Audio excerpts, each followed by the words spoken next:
ప్రాకారము దాటెదను.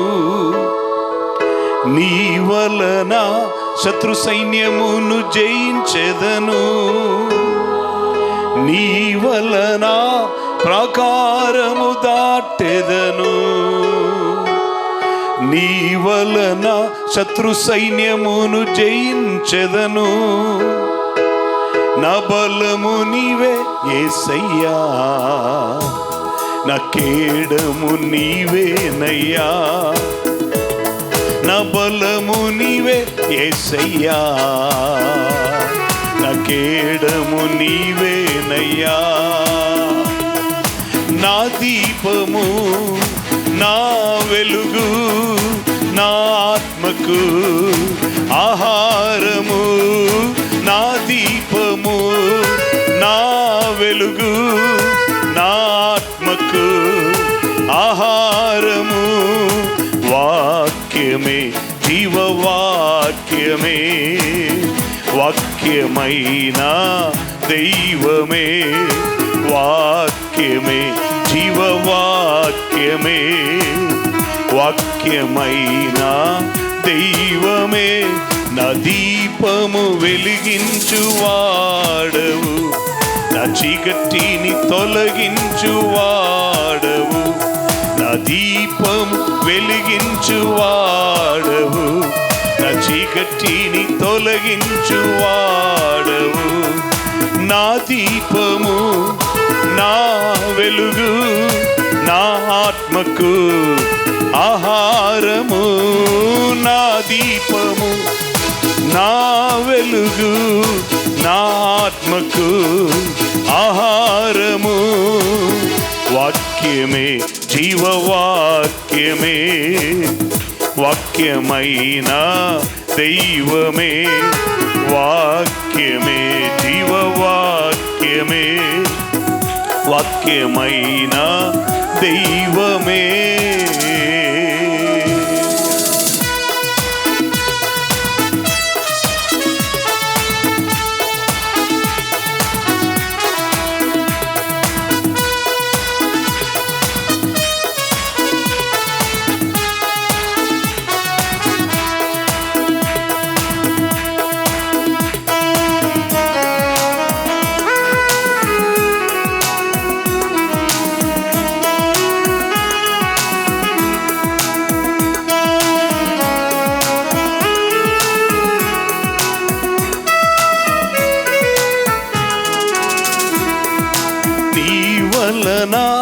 ప్రాకారము దాటెదను.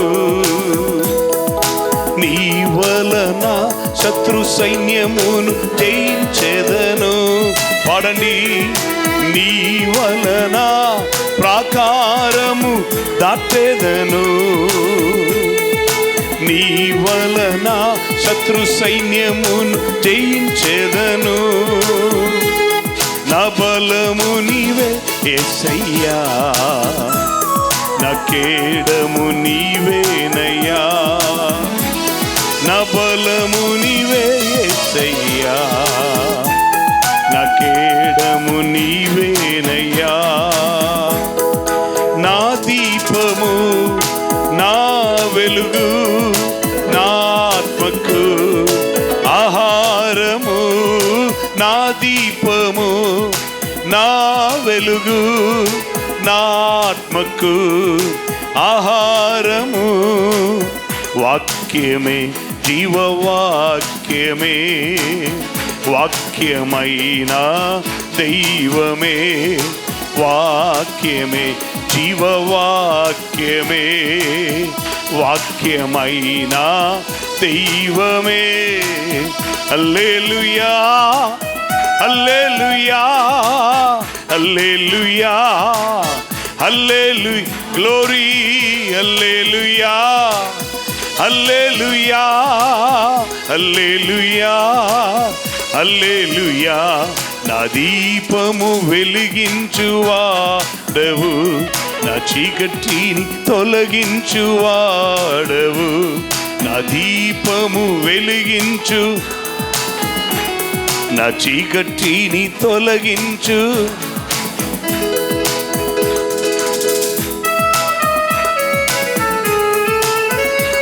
దయగల వారిని దీవించు నా దైవమా.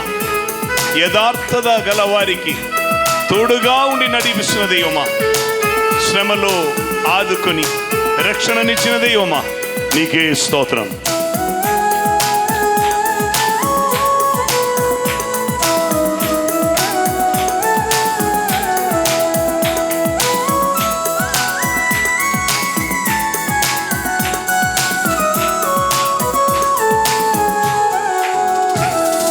దయగల వారిని దీవించువాడవు,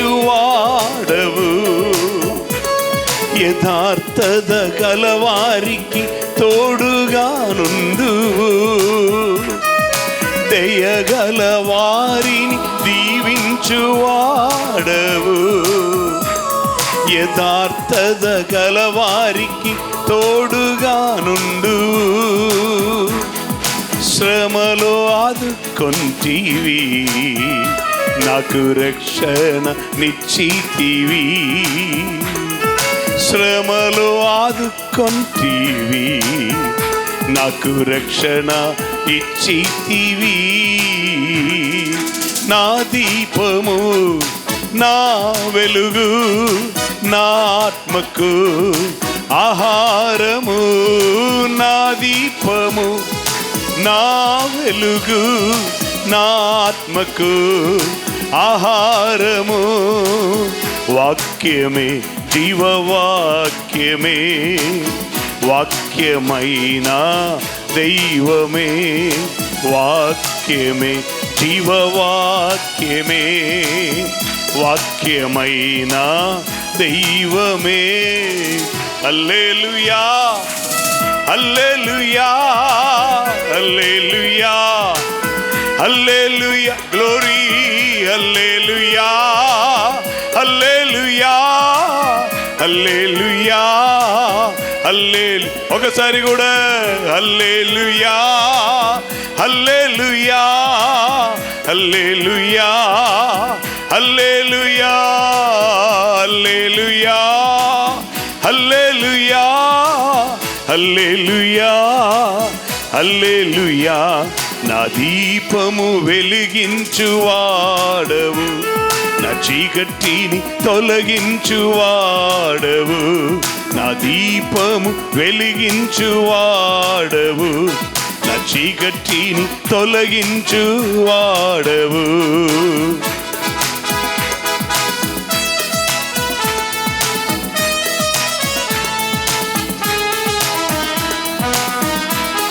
నీ వలన ప్రాకారం దాటేదనయ్యా, నీ వలన శత్రు సైన్యమును జయించేదను. నీవు నన్ను శ్రమలో ఆదుకున్నావు, నాకు రక్షణనిచ్చి ఉన్నావు. హల్లెలూయా.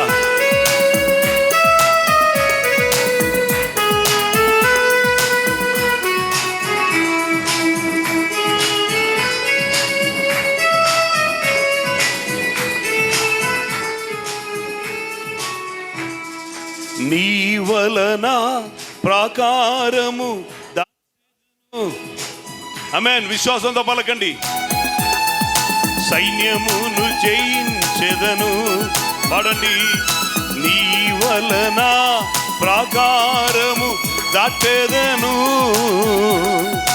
నీ వలన శత్రు సైన్యమును జయించెదను. యేసయ్యా, నా కేడము నీవేనయ్యా, నా బలము నీవే. యేసయ్యా, నా కేడము నీవేనయ్యా, నా దీపము, నా వెలుగు, నా ఆత్మకు ఆహారము. నా దీపము, నా వెలుగు, నా ఆత్మకు ఆహారము. వాక్యమే జీవవాక్యమే, వాక్యమైన దైవమే. వాక్యమే జీవవాక్యమే, వాక్యమైన దైవమే. హల్లెలూయా, హల్లెలూయా, హల్లెలూయా, హల్లెలూయా, హల్లెలూయా,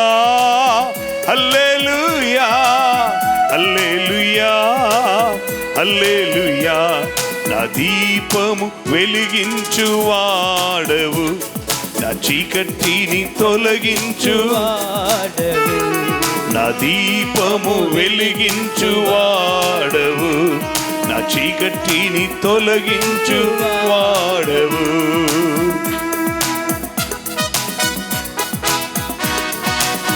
నీతిని బట్టి ప్రతిఫలం ఇస్తున్న దేవుడు, నిర్దోషమును బట్టి ప్రతిక్రియ చేసిన దేవుడు, క్రయధనమిచ్చి నన్ను నిన్ను విమోచించారు. ఆ దేవుని మనం పాడి స్తుతించదాం, మహిమపరచదాం. హల్లెలూయా.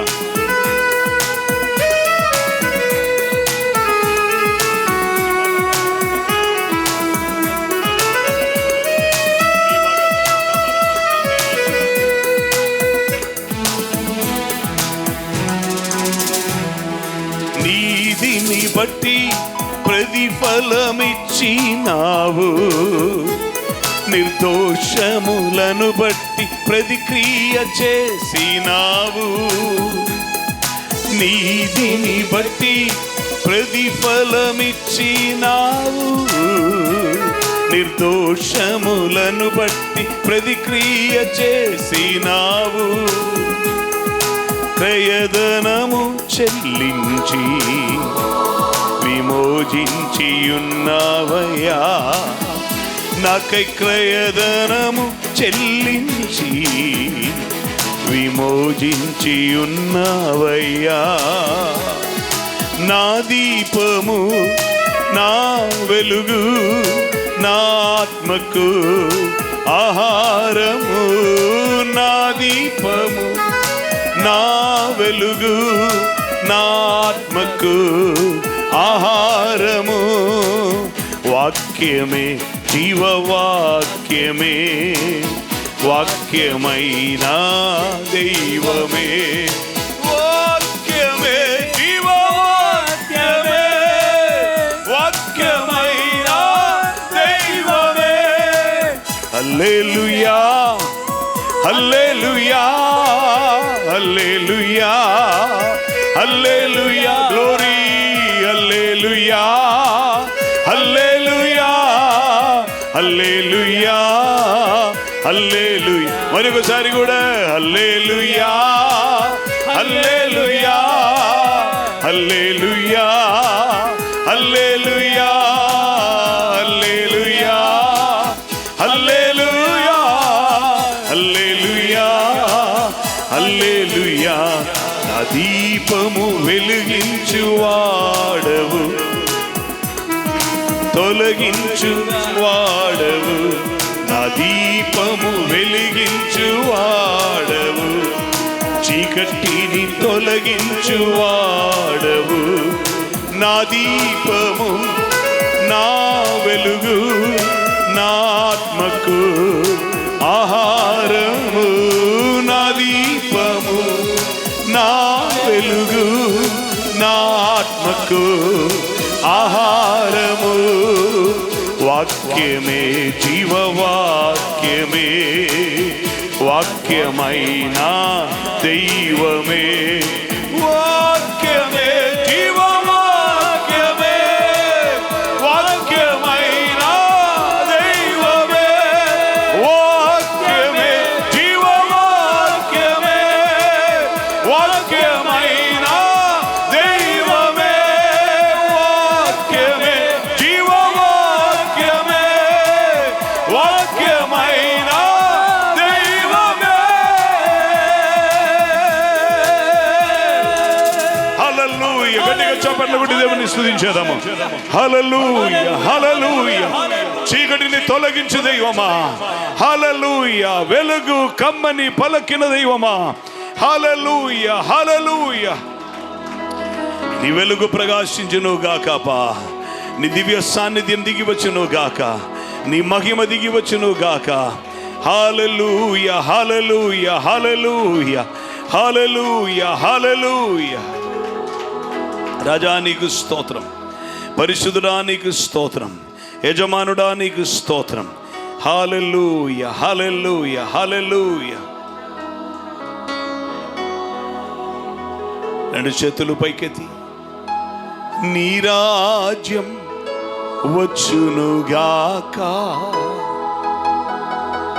నీ చిత్తం నెరవేరునుగాక. ఒకసారి కూడా నీ రాజ్యం వచ్చునుగాక, నీ చిత్తం నెరవేరునుగాక. యేసయ్యా యేసయ్యా యేసయ్యా యేసయ్యా, నీ రాజ్యం వచ్చునుగాక,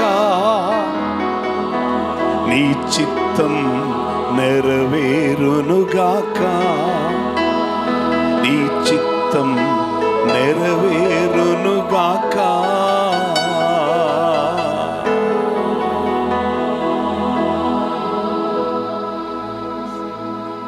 స్తుతియు ఘనతయు మహిమయు ప్రభావము పదవియు అధికారము స్తోత్రము బలము ప్రభువైన యేసుక్రీస్తు అతి పరిశుద్ధ నామమునకే ఎల్లప్పుడూ చేరునుగాక.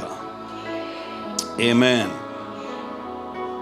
అది త్వరలో రానయ్యున్న ప్రభువైన యేసుక్రీస్తు అతి పరిశుద్ధ నామములో మీలో ప్రతి ఒక్కరికి హృదయపూర్వ వందనము తెలియజేస్తున్నాము. ప్రతి ఒక్కరు దేవుని సన్నిధిలో కూర్చోనండి. Thank you, Holy Spirit. Thank you, Holy Spirit.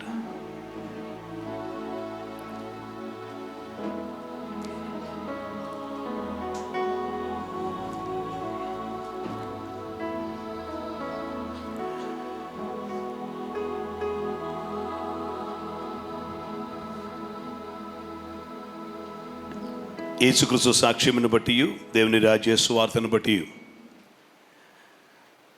మరి ఒకసారి కూడా ఈ గ్రామంలో 2026 అనే ఈ నూతన సంవత్సరంలో మొదటి నెల ఒక చివరి రోజు నిలబట్టకు దేవుడు అనుగ్రహించిన తన కృపకి నేను దేవుని స్తుతిస్తున్నాను.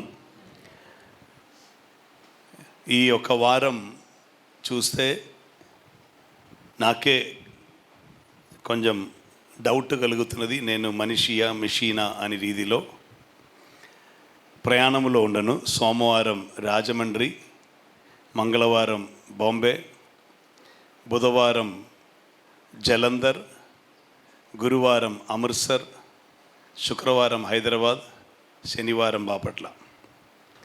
దేవునికి స్తోత్రం. ఇలా అటు నార్త్ పంజాబ్లో వెళ్ళి దేవునికి సాక్షిగా పాస్టర్స్ కాన్ఫరెన్స్లో దేవుడు వాడుకున్నారు. ఇక్కడ వరకు దేవుడు నడిపించారు. ఆయన నామంకి మహిమ. దేవునికి స్తోత్రం. నేను నిన్న మేము యాక్చువల్లీ రాత్రి అక్కడి నుంచి బయలుదేరి మేమందరం కలిసి వద్దామని ప్లాన్లో ఉండను.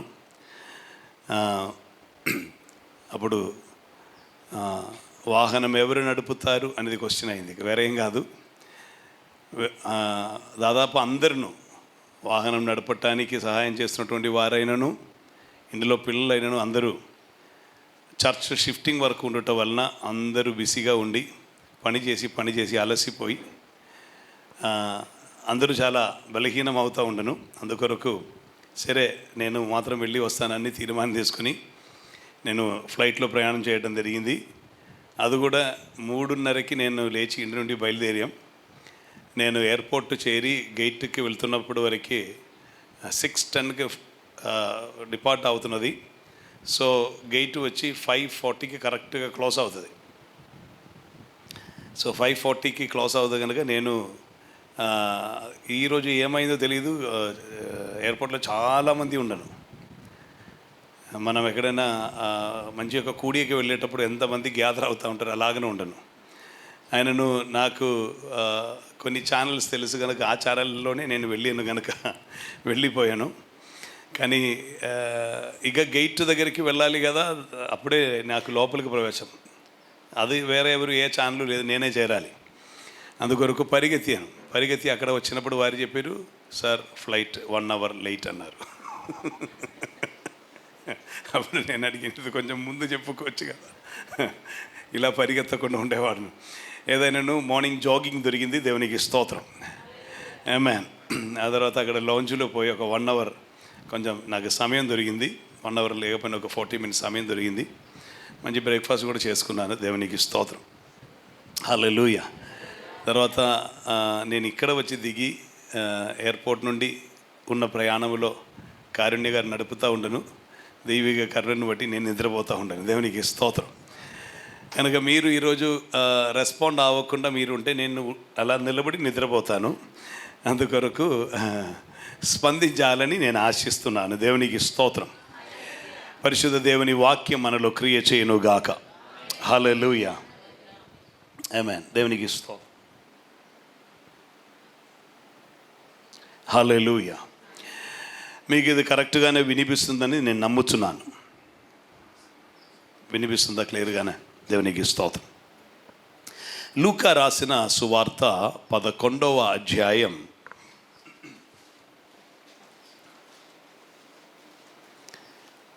లూకా రాసిన సువార్త 11వ అధ్యాయం 2 వాక్యం చదువుతాం. 11వ అధ్యాయంలో 35,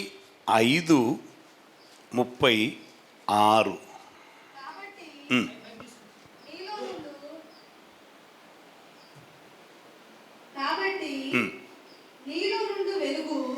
మీలో నుండు వెలుగు ఉండు వెలుగు చీకటి అయి ఉండకుండా.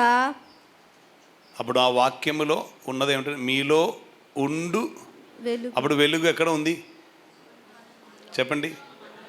ఉందా? మీలో ఉండు వెలుగు చీకటి అయి ఉండకుండా. చీకటి అయి ఉండకుండా లేకపోతే మారకుండా అని చెప్పినాను. కరెక్టే. చీకటి అయి ఉండకుండా లేదా చీకటి అయి మారకుండా చూచుకొనుము. పక్కనున్న వ్యక్తి వైపు తిరిగి చెప్పండి, మీలో వెలుగున్నది. ఆ వెలుగు చీకటి అయి మారకుండా చాలా జాగ్రత్తగా చూచుకొనుము. స్తోత్రం. కొందరు చెప్పమంటే ఆకాశం వైపు చూసి చెప్పారు, కొందరు పక్కన ఉన్న వ్యక్తికి చెప్పారు, కొందరు ఎవరైనా కావాల్సిన వాళ్ళు తీసుకోండి నిధిలో చెప్పారు. దేవునికి స్తోత్రం. హల్లెలూయా. ఎప్పుడు కూడా మనం వాక్య భాగం చదివితే the word of God should first minister to us. దేవుని వాక్యం ఫస్ట్ మనలో క్రియ చేయాలి. ఆమేన్. ఫస్ట్ ఉపదేశం, గద్దింపు, హెచ్చరిక, శిక్షణ మొత్తం చదువుతున్న మనకే. స్తోత్రం. ప్రకటన గ్రంథం చూస్తే ఇప్పుడు చూడనక్కర్లేదు, చూస్తే అక్కడ రాయబడి ఉన్నది, ఇది చదువువారును ఇంకెవరు వినువారును ధన్యులు. సో చదువుతున్నవారు ధన్యులే, వింటున్నవారును ధన్యులే. దేవునికి స్తోత్రం. సో ఈ ధన్యతలోనికి ఎప్పుడు వస్తుందంటే ఈ వాక్యం ప్రావర్తికముగా క్రియారూపములోనికి మారితే అది ధన్యతే అవుతుంది. మారని ఎడల ధన్యత కాదు, దంజట్టం అవుతుంది. ఆమేన్. దేవుని వాక్యముకు ఒక ప్రత్యేకత ఉంది. స్తోత్రం. వాక్యానుసారంగా వర్తించే వారికి ఆశీర్వాదమే, దీవెన. ఆమేన్. వాక్యముకు విరుద్ధముగా మారితే పాకిస్తాన్ ఇండియాకి వ్యతిరేకంగా వచ్చినట్టు ఉంటుంది. దేవునికి స్తోత్రం. హల్లెలూయా. ఆమేన్. ఇండియాలో ఉన్నప్పుడు సురక్షితంగా ఉండదు. ఆమేన్. కానీ పాకిస్తాన్గా ఇండియాలోనికి వస్తే మీకు అర్థం అవట్లేదు, కరెక్ట్గా చెప్తాను. పాకిస్తాన్ ఇండియా ఒకప్పుడు కలిసే ఉండను, తెలుసా? పాకిస్తాన్ ఇండియా మనకు స్వాతంత్రం రాగా మునుపు ఇది కలిసే ఉండను. స్తోత్రం. కలిసి ఉన్నటువంటి వీరే విడిపోయారు. ఇప్పుడు విడిపోయిన తర్వాత రెండు దేశాలై మారింది, శత్రువుల్లాగా మారిపోయారు. అందుకే ఇలా వెళ్ళిపోయిన తర్వాత ఇప్పుడు తిరిగి వస్తే ఇంకా జరుగుతున్నది హలో హౌ ఆర్ యూ ఏం కాదు, అదే చెప్తున్నారు కానీ తుపాకీతో చెప్తున్నారు. అదే ప్రాబ్లం. దేవునికి స్తోత్రం. హలో అని చెప్తున్నాం కానీ కొంచెం మార్చి చుట్టూ అని చెప్తున్నారు, అంతే, వేరే ప్రాబ్లం లేదు. ఓకే. సో దేవుని వాక్యముకు ఉన్న ప్రత్యేకత, వాక్యానుసారంగా ఉంటే వాక్యములో ఉన్న అన్ని ఆశీర్వాదం మనకుంటుంది. వాక్యముకు వ్యతిరేకంగా మారితే దేవునికి విరోధంగా చేస్తున్నట్టు, వేరే ఏం లేదు. దేవునికి విరోధంగా మారితే దేవుడు విడిచిపెడతారు. దేవుడు విడిచిపెడితే మనల్ని స్వీకరించడానికి ఒకడు వెయిటింగ్. ఆమేన్. స్తోత్రం. హల్లెలూయా. సో ఈ వాక్యం చూడండి, మీలో ఉన్న వెలుగు చీకటి అయి ఉండకుండా చీకటి అయి ఉండకుండా లేదా మారకుండా చూచుకొని చూచుకొనుడి అని చెప్పారు. నెక్స్ట్, ఏ భాగమైనను ఏ భాగమైనను, చీకటి కాక శ్రద్ధగా ఆ వాక్య భాగం వినాలి. ఏ భాగమైనను చీకటి కాక నీ దేహమంతయు వెలుగుమయమైతే దేహమంతయు వెలుగుమయమైతే దీపము ఉమ్, తన కాంతి వలన నీకు వెలుగునిచ్చినప్పుడు స్తోత్రం. ఎట్లా? తన కాంతి వలన నీకు వెలుగునిచ్చినప్పుడు ఒకసారి కూడా ఎలాగుండునో? ఒకసారి అదే వాక్యం ఒకసారి చదవండమ్మా. దీపము తన కాంతి వలన దీపము, తన కాంతి వలన దాని ముందు ఉన్నటువంటి వాక్యం మీరు గ్రహించారా? దేహమంతయు వెలుగుమయమైతే ఆమేన్ ఆమేన్. 36 స్టార్టింగ్ నుండి చదవండమ్మా. ఏ భాగమైనను చీకటి కాక ఆమేన్. ఏ భాగమైనను చీకటి కాక నీ దేహమంతయు వెలుగుమయమైతే దేహమంతయు వెలుగుమయమైతే దీపము ఆ, తన కాంతి వలన దీపము తన కాంతి వలన నీకు వెలుగునిచ్చినప్పుడు ఎలాగుండునో? స్తోత్రం. దీపం తన కాంతి వలన వెలుగునిచ్చినప్పుడు ఎలాగు ఉండునో అలాగు దేహమంతయు వెలుగుమయమై దేహమంతయు వెలుగుమయమై ఉండునని చెప్పాను. హల్లెలూయా, ఆమేన్. సో మీలో వెలుగు ఉన్నది, వెలుగు చీకటిగా మారకుండా చూచుకొనుడి అని చెప్పారు. ఏ భాగమైనను చీకటి కాక, ఏ భాగమైనను చీకటి కాక. స్తోత్రం. ఇప్పుడు ఉదాహరణకి ఇప్పుడు పగలు కనుక చూపించడం కొంచెం కష్టమే అయినను, ఇప్పుడు ఈ పైనుండి లైట్ వస్తున్నప్పుడు మనకి దీని అడుగు భాగములో చూస్తే అడుగు భాగములో కొంచెం డార్క్నెస్ ఉంటుంది. స్తోత్రం. కారణం లైట్ పైనుండి వస్తుంది. స్తోత్రం. ఈజీగా మీకు అర్థం అవడానికి రాత్రి వేళ వచ్చేటప్పుడు ఒక టార్చ్ పట్టుకుని చూసే చాలు. ఈ కెరసిన్ ఆయిల్ ఉన్నటువంటి దీపం పట్టుకుని అలా చూడకూడదు. అది చూస్తే తర్వాత ఊర్లో ఉన్నవాళ్ళు మొత్తం చూడటానికి వస్తారు. దేవునికి స్తోత్రం. సో అది కాకుండా టార్చ్ లైట్ పట్టుకొని ఇలా చూసాను అనుకోండి, చూస్తే అప్పుడు మనకు కరెక్ట్గా కింద చీకటి అర్థమవుతుంది. అప్పుడు పైన ఒకటి పట్టుకుని మరలా కింద కూడా ఒకటి పట్టుకుంటే ఏమవుతుంది? అప్పుడు పైన కింద మొత్తం వెలుగుంటుంది. స్తోత్రం. ఒక్క సైడ్లో మాత్రమైతే ఇంకొక సైడ్లో చీకటి ఉండుది. సో ఏ భాగములోనూ చీకటి లేకుండా ఉంటే దీపం కాంతి వలె వెలుగునిచ్చినప్పుడు ఎలా ఉండునో అలాగుననే దేహమంతయు, స్తోత్రం, ఆమేన్, దేహమంతయు వెలుగుమయమై ఉండును. స్తోత్రం. ఈ ప్రయోగం యాక్చువల్లీ ఈ టర్మ్ ఎప్పుడు మనిషికి ఉండినటువంటిది అంటే, ఏదెన్ తోటలో దేవుడు మనిషిని పెట్టినప్పుడు ఉన్న ఒక స్థితియే. ఆ స్థితి ఎటువంటిదంటే, ప్రకాశముతో ఈ మనిషి కప్పబడి ఉండను లేదా ప్రకాశములో ఉండను. కొంచెం కూడా మీకు అర్థమయ్యే రీతిలో చెప్తాను.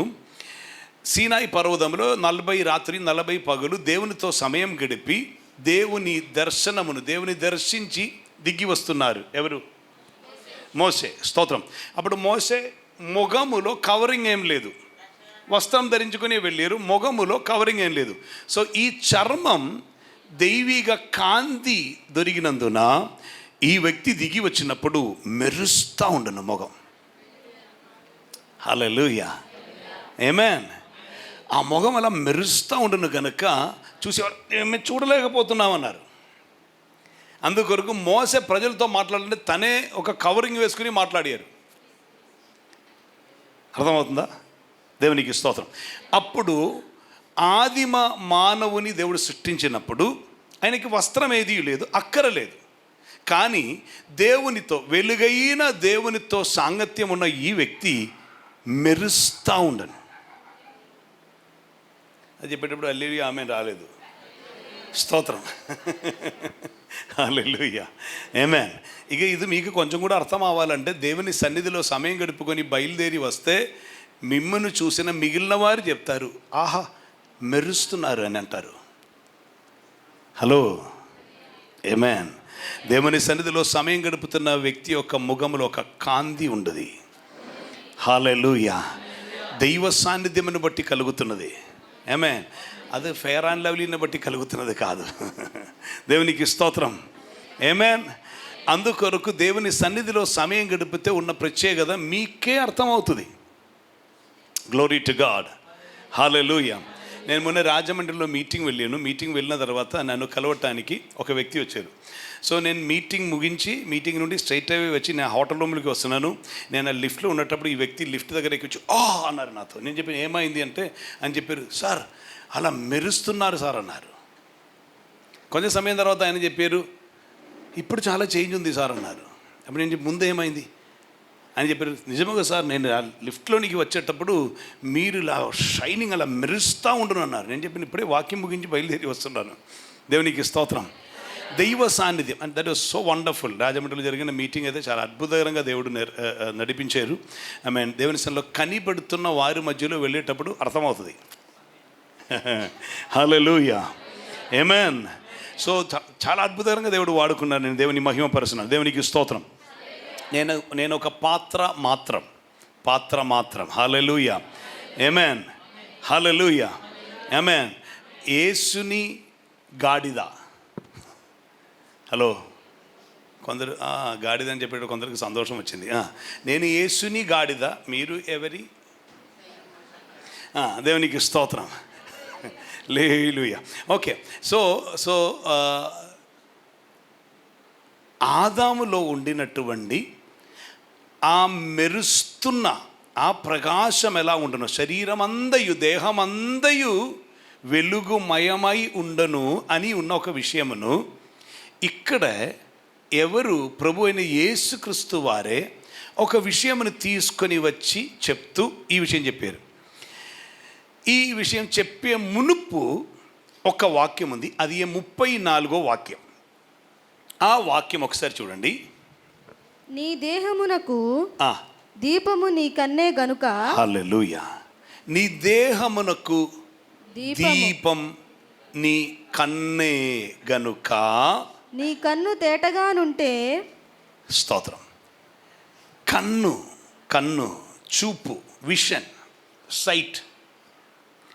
ఆమేన్. కన్ను ఏమంట? దీపం అంట. హల్లెలూయా. సో ఇది దీపమే గనుక ఈ కన్ను తేటగా ఉంటే నీ దేహమంతయు వెలుగుమయమై ఉండును. స్తోత్రం. ఇది తేటగా ఉంటే దేహమంతయు. మనకు అనేకసారి మన చూపులోనే ప్రాబ్లం. ఆమేన్. ప్రభువైన యేసుక్రీస్తు వారి దగ్గరికి వచ్చి ఒక వ్యక్తి అడిగారు, నేను నిత్య జీవం పొందుటకు నేను ఏమి చెయ్యాలి అని అడిగారు. అప్పుడు యేసు అడిగారు, ధర్మశాస్త్రములో ఏమి రాయబడి ఉన్నది, నీవు ఎలా చదువుతున్నావు అని అడిగారు. What is written in the law, how readest thou? నీవు ఎలా చదువుతున్నావు? మనం చదువుతున్నటువంటి రీతిలో ఈ బైబిల్ సినిమా పాట రాయటానికి చదువుతున్న ఒక వ్యక్తి ఉన్నారు కేరళలో. ఆయన సినిమాలో లిరిసిస్టే, ఏమంటారు తెలుగులో, గాన రచయిత. సో అతడు ఏం చేస్తారంటే అతడు బాగా బైబిల్ చదువుతారు. ఆయన బైబిల్లో ఉన్న వాక్యంలన్నీ అలా ఈజీగా చెప్పేస్తారు. పాస్టర్స్ కూడా తెలియదు. ఈయన బాగానే వాక్యం చెప్తారు. ఈయన చెప్తారు, ఆ పదప్రయోగం అన్ని చాలా బాగుంటుంది అంటారు ఆయన. దానిలో ఉన్న కావ్యం, ఆ కవిత్వం, ఆ పదప్రయోగం చాలా బాగానే ఉండదు అని చెప్పి అది తీసుకొని సినిమా సాంగ్ రాస్తున్నారు. ఉన్న విషయం చెప్తున్నాను. సో అతనికి బైబిల్ ఎలా కనిపించింది? మంచి ఒక సోర్స్. ఎందుకొరకు? పాట రాయటానికి సోర్స్. వేరొక వ్యక్తి చెప్పారు, ఇది చాలా డీప్ చరిత్రం ఉందండి అన్నారు. సో ఆయనకి హిస్టరీ తెలుసుకుంటానికే చదువుతున్నారు. మీకు తెలుసా, పెట్రోలియం కనిపెట్టడానికి ఉన్న కారణం బైబిల్ చదవటమే. ఏమే, మీకు తెలుసా అది? టార్ అప్లై చేసిన దాని గురించి బైబిల్లో ఉన్నది, వాళ్ళు ధ్యానించారు టార్. సో ఇది రావాలంటే ఎలా వస్తుంది అని ఆ ప్రాంతంలో పోయి టార్ గురించి వారు స్టడీ చేసి చూసినప్పుడే అక్కడ పెట్రోలియం ఉన్నదని కనిపెట్టారు. స్తోత్రం. థామస్ ఆల్వా ఎడిసన్ ఈ బల్బు, ఈ లైట్ అని కనిపెట్టడానికి ఉన్న కారణం బైబిలే. ఏమేన్. సో సైంటిస్ట్ ఆ రీతిలో చదువుతారు, ఒక్కొక్కరు ఒక్కొక్క రీతిలో చదువుతారు బైబిల్. జియాలజిస్ట్ చదువుతున్న రీతిలో, జియాలజిస్ట్కి ఏమంటారు,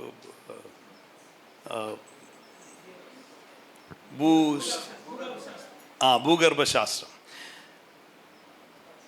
భూమి లోపల అగ్ని మరుగుతున్నదని వేరే ఎవరిని కనిపెట్టక మునిపే బైబిల్లో ఉంది తెలుసుకున్నారు. ఇక్కడ రాసి పెట్టి ఉంది. దేవునికి స్తోత్రం. హల్లెలూయా. సో ఒక్కొక్కరు చదువుతున్న విధానం వేరు. ఆమేన్. హల్లెలూయా. అదే రీతిలో చూస్తున్న విధానము వేరు. ఇద్దరు వ్యక్తులు అక్కడ నిలబడి ఉంటే వాడు గొడవకే అని చూస్తున్నవారు ఉంటారు. కారణం వీళ్ళకి గొడవే తెలుసు. ఇద్దరు స్త్రీలు మాట్లాడుతుంది, నా గురించే కావచ్చు.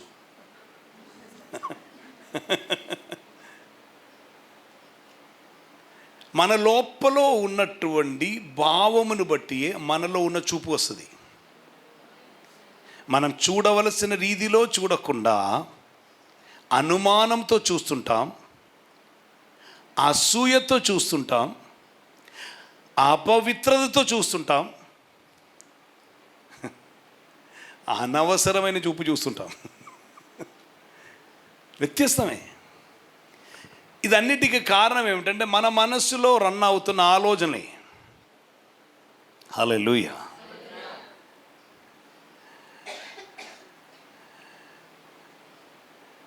హైదరాబాదులో మొన్న మేము ప్రయాణమై వెళ్తున్నప్పుడు నిషా గారు నాతో ఒక విషయం చెప్తా ఉండను. పంజాబ్ నుండి వచ్చినటువంటి ఒక వ్యక్తి, పంజాబ్ నుండి వచ్చినటువంటి ఒక వ్యక్తి హైదరాబాదులో ఉన్నారు. అప్పుడు వారిని పరిచయం ఉన్నటువంటి ఒక దైవజనుడు వచ్చారు. ఆ దైవజనుడు ఆ వ్యక్తితో మాట్లాడుతూ అలా కిందకి వెళ్ళారు. అక్కడ ఉన్న ఒక్క వ్యక్తి పరిగెత్తిపోయి అలా చూశారు. చూసిన తర్వాత పరిగెత్తి వచ్చి నా భార్య చెప్పారు, వారు ఏదో మాట్లాడుతూ వెళ్తున్నారు. అప్పుడు నిషా గారు చెప్పారు, తను పంజాబ్లో పరిచయం చేస్తున్న వ్యక్తియే, ఏదో మాట్లాడుతుంటారు అన్నారు. కొంచెం సమయం తర్వాత తిరిగి వచ్చి చెప్పారు, స్టెప్ దిగి వెళ్ళటానికి అంత టైం అక్కర్లేదు కదా అని.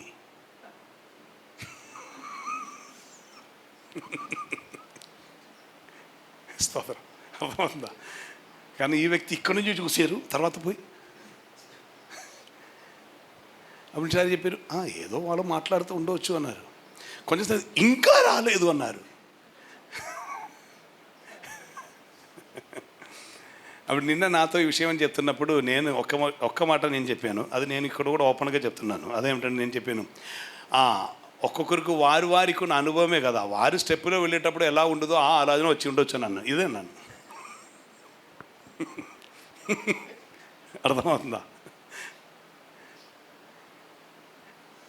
వ్యత్యస్తమైన మనోభావం. కన్నే చూస్తున్నది ఏ రీతిలో చూస్తున్నా. ఒక సమరియా స్త్రీ యేసు దగ్గర వచ్చి మాట్లాడుతున్నారు. శిష్యులు వచ్చి ఈయన స్త్రీతో మాట్లాడుతున్నారు, కానీ ఏం మాట్లాడుతున్నారు ఎవరిని అడగలేదని బైబిల్లో రాసి ఉంది. ఆమేన్. కానీ ఆ కాలంలో బావి దగ్గర వచ్చి ఒక యవనస్తుడు ఒక యవనస్తురాలతో మాట్లాడుతుంటే ప్రపోజలే. కానీ బావి దగ్గర ఈ స్త్రీలు వస్తారు నీళ్ళు తీసుకుని వెళ్ళటానికి. అక్కడ ప్రపోజల్ జరుగుతూ ఉండదు, నేను నీతో రావచ్చా, నీవు నాతో రావచ్చా అని.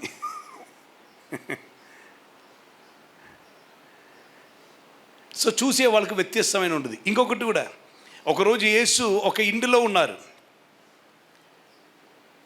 ఒక స్త్రీ పరిగెత్తి వచ్చి యేసు పాదములో పడి ఏడుస్తూ కన్నీటితో కడిగి తన జుట్టుతో.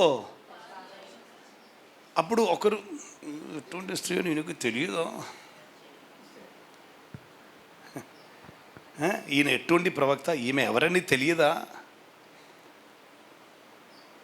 అప్పుడు యేసు చెప్పారు, సీమోను, నేను నీ ఇంటికి వచ్చాను, నీవు నాకు పాదం కడగటానికి నీళ్ళు ఇవ్వలా, కానీ ఈమె చూడండి కన్నీటితో నా పాదం కడుగుతున్నారు. ఆయన లోపల ఉన్నది ఎరిగి యేసయ్య మాట్లాడటం మొదలుపెట్టారు.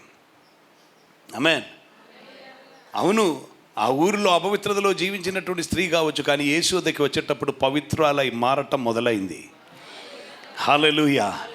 పరిశుద్ధుని ముడితే ఆమేన్, పరిశుద్ధంలోనికి అపవిత్రత రాదండి, పరిశుద్ధంలో నుండి పవిత్రత అట్టు వెళ్తుంది. అందుకే యేసు నుండి పవిత్రత ఆమెలోనికి వెళ్తూ ఉండను. దేవునికి స్తోత్రం. శిలను ముట్టేటప్పుడు శిల పాడైపోయిందని చెప్పుకొని పుణ్యాహకలశం చేసుకొని డబ్బులు తీసుకునే శిల కాదు నా యేసు.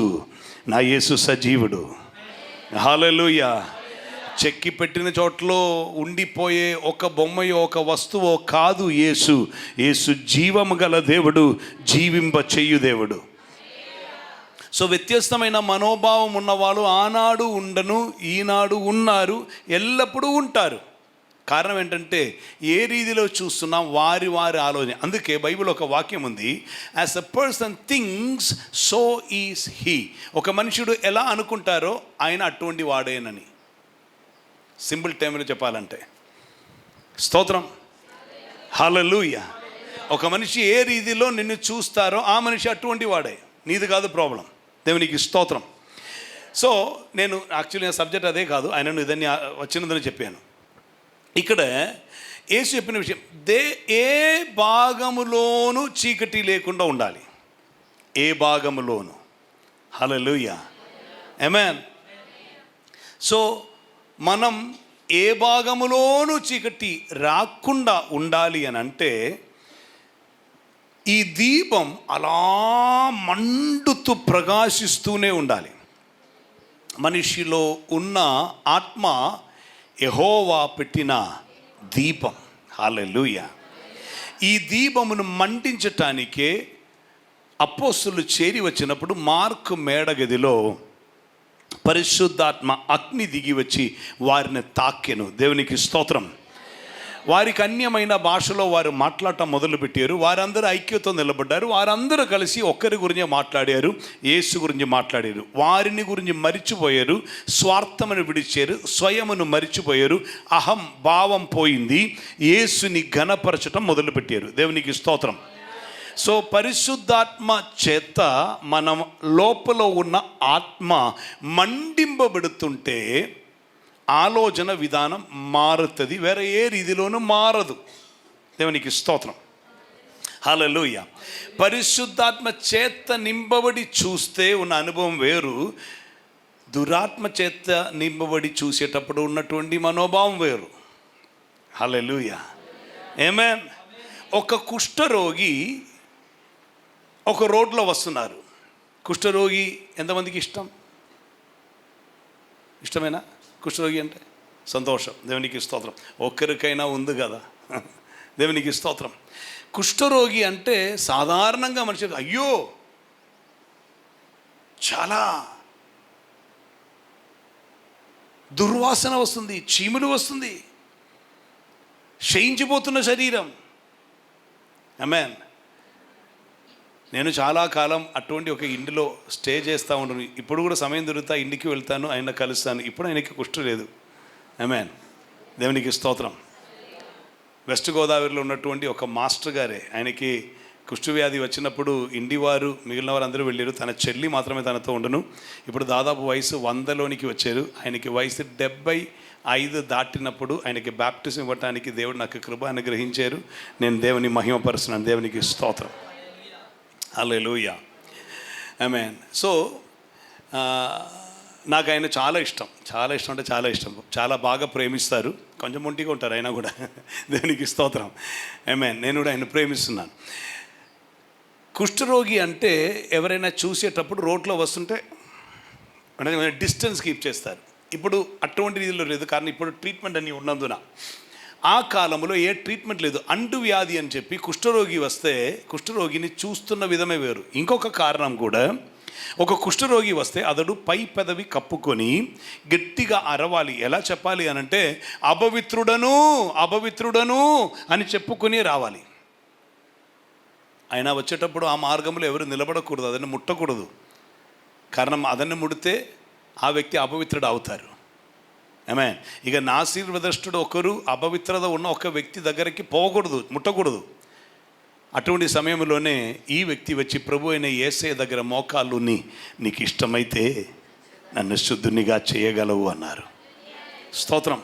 అప్పుడు యేసుని చూపు ఎలా ఉందంటే, నీ కుష్ఠరోగి కదా, నీ ఎందుకు నా ఎదుగు వచ్చారని కాదు. యేసుని చూపులు ఎలా ఉందంటే, నాకు ఇష్టమే, నీవు శుద్ధుడవు కమ్ము. హల్లెలూయా. మిగిలిన వారికి అయిష్టం, యేసునికి ఇష్టం.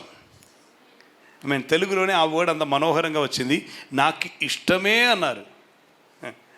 ఆయన లోపల ఎలా ఫీల్ వచ్చిందంటే, నేనంటే ఎవరికి ఇష్టం లేకపోయినను నా ప్రభువునికి నేనంటే ఇష్టమే. హల్లెలూయా. నాకు ఇష్టమే. ఈరోజు నేను మీతో చెప్తున్నాను, ఆమేన్. ఎట్టి అపవిత్రతలో నీ ఉండిపోయిన వ్యక్తి అయినను సరే, యేసు వద్దకి వచ్చి విడిచిపెట్టడానికి ఉన్న మనసుతో మోకాలు నీకు ఇష్టమైతే నన్ను శుద్ధినిగా చేయగలవని చెప్పటానికి ఉన్న ఆ మారు మనస్సు ఉంటే చాలు.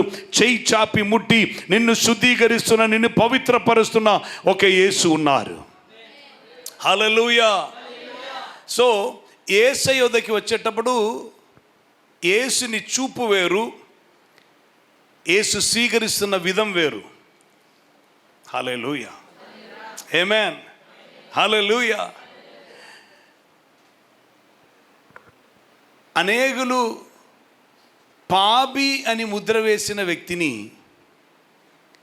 ఊర్లో ఉన్నవారు చెప్తారు, వాడు పాపి అండి, అతని వద్దకు ఎందుకు? అప్పుడు యేసయ్య చెప్తారు, రోగులకే తప్ప వైద్యుడు ఎవరికి కావాలి? నేను వారిని రక్షించుటకు వచ్చాను, నశింపజేయుటకు రాలా.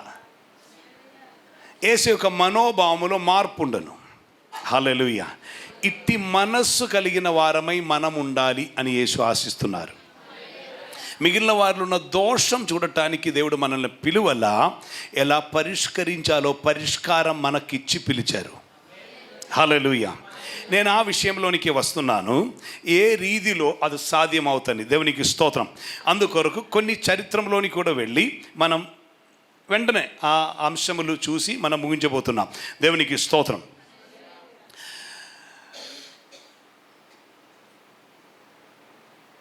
ఆదికాండం 12వ అధ్యాయంలో మొదటి వాక్యం నుండి చదివితే, దేవుడు ఒక వ్యక్తిని పిలుస్తున్నారు, పేరు అబ్రాం. చదువుతాం ఒకసారి.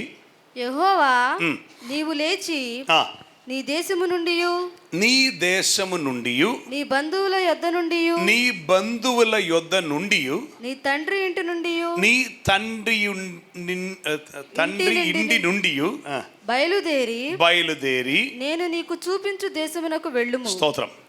ఇప్పుడు దేవుడు ఒక వ్యక్తితో, అబ్రాహాము అనే వ్యక్తితో చెప్తున్నారు, నీవు లేచి నీ ఇంటి వారిని విడచి, తండ్రి ఇంటిని విడచి, నీ బంధువులను విడచి, నీ దేశమును విడచి, నేను నీకు చూపించు దేశమునకు వెళ్ళమంటున్నారు.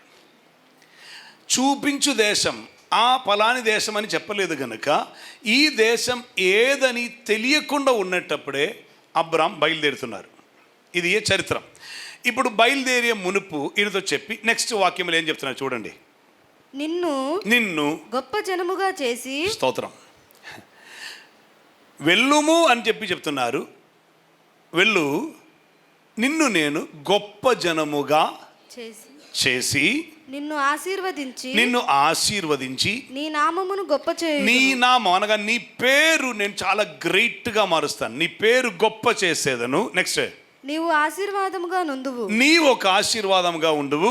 నిన్ను ఆశీర్వదించు వారిని నేను ఆశీర్వదించదను, నిన్ను దూషించు వారిని శపించెదను. నెక్స్ట్, భూమి యొక్క సమస్త వంశములు నీ యందు ఆశీర్వదించబడునని. నీ యందు, ఇన్ యు, నీలోనికి వస్తే, నీతో కనెక్ట్ అయితే వారు ఆశీర్వదించబడును. అబ్రహాముతో అనగా. స్తోత్రం. ఆమేన్. వింటున్నారా? ఎంతమంది వింటున్నారు? ఆమేన్. అబ్రాహాముతో దేవుడు చెప్తున్నారు, యెహోవా నిన్ను నేను ఒక ఆశీర్వాదమై మారుస్తున్నా. నీలో ఉన్న ఆశీర్వాదం నీతో కనెక్ట్ అవుతున్న వారందరికీ వస్తుంది. ఒకసారి కూడా, నేను నిన్ను ఆశీర్వదిస్తున్నాను, నీతో కనెక్ట్ అవుతున్న వారందరూ ఆశీర్వదిస్తారు. సింపుల్గా మీకు అర్థం అవ్వాలంటే, ఇప్పుడు ఇక్కడ ఎలక్ట్రికల్ కనెక్షన్ ఉంది గనుకనే ఈ ఫ్యాన్ తిరుగుతుంది, లైట్ అని పనిచేస్తుంది. ఇప్పుడు దీనితో వేరే ఏదైనా ఒక డివైస్ కనెక్ట్ చేస్తే ఆ పవర్ కనెక్ట్ అయిన వాటికి దొరుకుతుంది. ఆమేన్. ఒక బల్బ్ ఉంది అని అనుకోండి, బల్బ్ ఉంది మంచిదే, కానీ బల్బులో వెలుగు లేదు. ఇప్పుడు వెలుగు రావాలి అని అంటే ఆ ఎలక్ట్రికల్ పవర్తో కనెక్ట్ చేయమంటున్నారు. కనెక్ట్ చేస్తే వెలుగు వస్తుంది, కనెక్ట్ లేకపోతే ఆమేన్. బల్బ్ అయితే ఉంది కానీ కనెక్షన్ లేదు. ఇదే రీతిలో చెప్తున్నారు, మనుషులు ఉన్నారయ్యా, ఉన్నారు, కానీ నీ అందే వారికి ఆశీర్వాదం, నీతో కనెక్ట్ అవ్వాలి. అది ఏ కనెక్షన్ అని నేను చూపించబోతున్నాను. దేవునికి స్తోత్రం, హల్లెలూయా. ఇది అర్థం అవడానికి నేను చాలా ప్రారంభంలో ఉన్న ఒక వాక్య భాగంలోనికి వెళ్ళి అక్కడి నుంచే చూపిస్తాను, అప్పుడు అర్థమవుతుంది. దేవునికి స్తోత్రం. అందుకొరకు మనము పరిశుద్ధ బైబిల్లోనే మొదటి పుస్తకం ఆది కాండంలోనే మొదటి అధ్యాయంలోనికి వెళ్ళి 4వ వచనం కొంచెం స్లోగా చదువుతాం. వెలుగు మంచిదైనట్టు దేవుడు చూచెను. స్తోత్రం. ఇప్పుడు చెప్పండి, వెలుగు చెప్పండి, వెలుగు మంచిదని దేవుడు చూశారు. సో దేవుని చూపులో వెలుగు మంచిది, వెలుగు మంచిది. ఆమేన్. నెక్స్ట్, దేవుడు వెలుగును చీకటిని వేరుపరచెను. వెలుగు మంచిది గనుక వెలుగును చీకటిని వేరుపరచారు. హల్లెలూయా. యాక్చువల్లీ మనము సైన్స్ ప్రకారం లేకపోతే ఫిజిక్స్ ప్రకారం చెప్తే చీకటి అనేది లేదు అంటారు. చీకటి అనేది లేదు, absence of light is termed as darkness అంటారు. అంటే వెలుగు లేకపోతే ఉన్న స్థితికి చీకటి అని పేరు పెట్టెను, అంతే తప్ప చీకటి అని ఒకటి లేదు. వెలుగు అనేది ఉంది కానీ చీకటి అనేది లేదు, అక్కడ వెలుగు చేరలేదు అని అర్థం. ఆమేన్. వెలుగు వస్తే చీకటి కనిపిస్తుందా? ఆమేన్. స్తోత్రం. అందుకే నేను కొంచెం ముందు ఒక విషయం చెప్పాను, వెలుగు వస్తే చీకటి కనిపిస్తుందా అంటే వెలుగు పైన మాత్రం వస్తే కింద చీకటి కనిపిస్తుంది. అర్థమైందా? ఆమేన్. అందుకే అన్ని చోట్ల వెలుగు వస్తే దేహమందయు వెలుగుమయమై ఉండును, మెరుస్తూ ఉండును. దేవునికి స్తోత్రం. ఇప్పుడు దేవుడు ఏం చేశారంటే వెలుగు మంచిది, light is good. Amen. God is light and there is no darkness in him. దేవుడు వెలుగై ఉన్నారు, ఆయనలో చీకటి ఎంత మాత్రమును లేదు. హల్లెలూయా. సో వెలుగైన దేవుడు, వెలుగు మంచిది గనుక దేవుడు వెలుగును ఏం చేశారంట? చదువున్నాం ఒకసారి కూడా. దేవుడు వెలుగును చీకటిని వేరుపరచెను. సెపరేట్ చేశారు, వెలుగును చీకటిని సెపరేట్ చేశారు. హల్లెలూయా. అబ్రామా నీవు లేచి, కొంచెం శ్రద్ధగా వినాలి. అబ్రామా నీవు లేచి నీ తండ్రి ఇంటి యొద్ద నుండి, నీ బంధువుల యొద్ద నుండి, నీ దేశము నుండి నీవు నేను చూపించు దేశమునకు వెళ్ళుము అంటున్నారు. స్తోత్రం. సో చూపించు దేశము కొరకు ఇద్దరు బయలుదేరుతున్నారు. ఆమేన్. వెలుగును చీకటి నుండి వేరుపరుస్తున్నారు. ఇప్పుడు మీకు క్వశ్చన్, వెలుగును చీకటి, వెలుగు అందుకే మనిషిలో ఉన్న ఆత్మ యెహోవా పెట్టిన దీపం. స్తోత్రం. దైవిక ఆలోచనకి లోబడి నడుస్తున్న వ్యక్తి వెలుగులో నడుస్తారు. నీ వాక్యం నా పాదములకు త్రోవకి, హల్లెలూయా. సో దేవుని వాక్యము విని వాక్యానుసారంగా అడుగు పెడితే వెలుగుంది. ఆమేన్. అర్థమవుతుంది కదా, వెలుగుంది. ఆమేన్. అక్కడ ఆమేన్ అంధత్వం లేదు, అంటే తెలియకుండా నడవట్లేదు, తెలిసి నడుస్తున్నాం. హల్లెలూయా, హల్లెలూయా. ఇప్పుడు ఇక్కడ చీకటి కలగాలంటే ఏం చేయాలి? లైట్ ఆపితే చీకటి ఏం రాదు, మీరు కళ్ళు మూసే చాలు.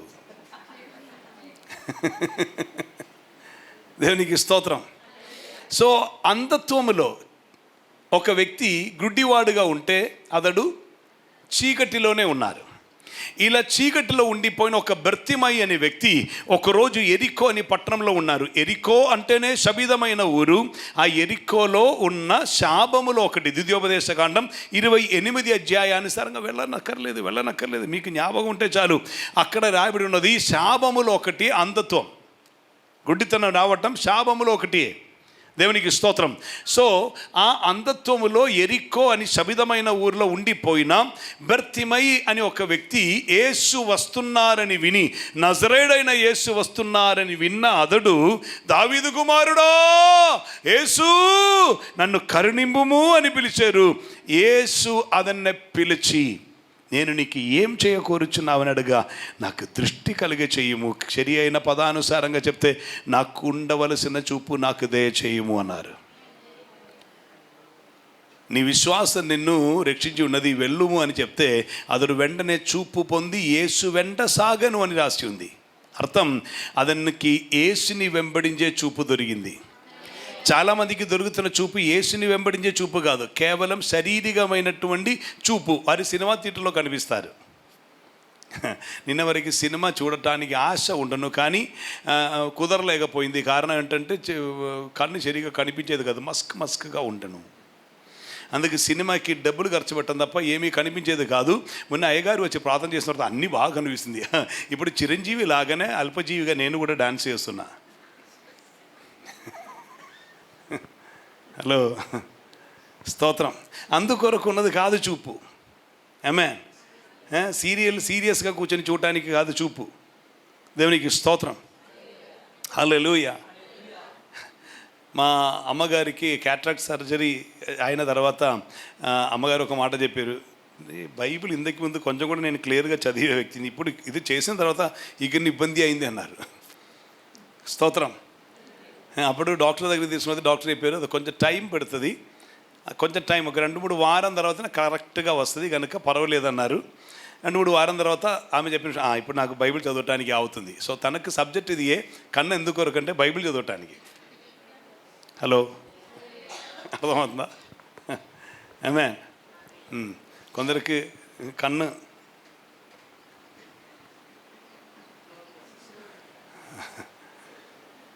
ఇప్పుడు ఎయిర్పోర్ట్లో ఎక్కడైనా వెళ్తే మనుషులందరూ ఈ ఒక డివైస్ బట్టి అందరూ శరీరం చూస్తే ఇలా ఉంటుంది, ఇలా క్వశ్చన్ మార్క్.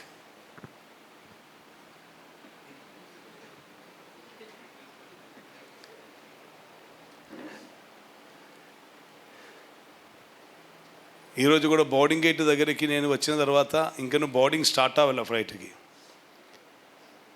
ఒక వ్యక్తి అక్కడ ఉండి ఫోన్లోనే ఉన్నారు. కొంచెం సమయం తర్వాత నేను పిలిచి చెప్పాను, బోర్డింగ్ స్టార్ట్ అయింది, విజయవాడకి అయితే రా అయినప్పుడు, అవునా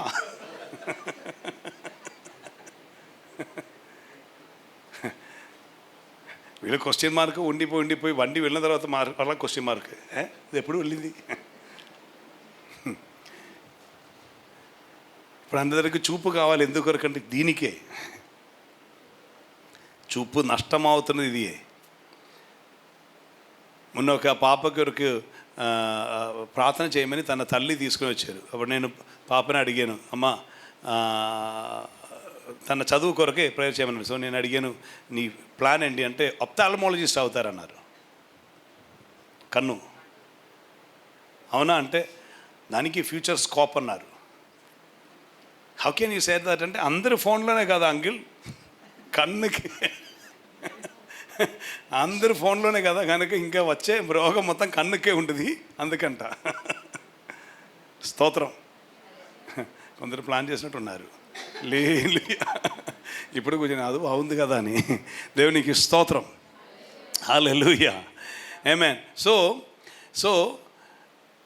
ఈ ఈ ఈ ఈ లోకం మారిపోయిన రీతిలో మనం మారిపోవడానికి కాదు, ప్రభు మనకు ఒకటి పెట్టి ఉన్నారు. అది ఏమిటంటే ఆయన వాక్యానుసారంగా అడుగు పెడితే అక్కడ వెలుగు కనిపిస్తుంది, ప్రకాశం వస్తుంది, అంధత్వం ఉండదు, క్లారిటీ ఉండదు. క్లారిటీకి ఏం చెప్తాలి? స్పష్టం. Thank you. స్పష్టంగా కనిపిస్తుంది. ఆమేన్. ఇక నువ్వు చెప్పాలంటే సరి అయిన రీతిలో వాక్యానుసారంగా నడుస్తున్న వ్యక్తికి ఒక నిశ్చయత ఉంటుంది. హలో, ఆ వ్యక్తిని వేరొకరు వచ్చి గర్ వాపసి తిరిగిరా అని చెప్తే స్తోత్రం, అది మీకు అందరికీ అర్థమవుతుంది గర్ వాపసి ఏమిటని. స్తోత్రం.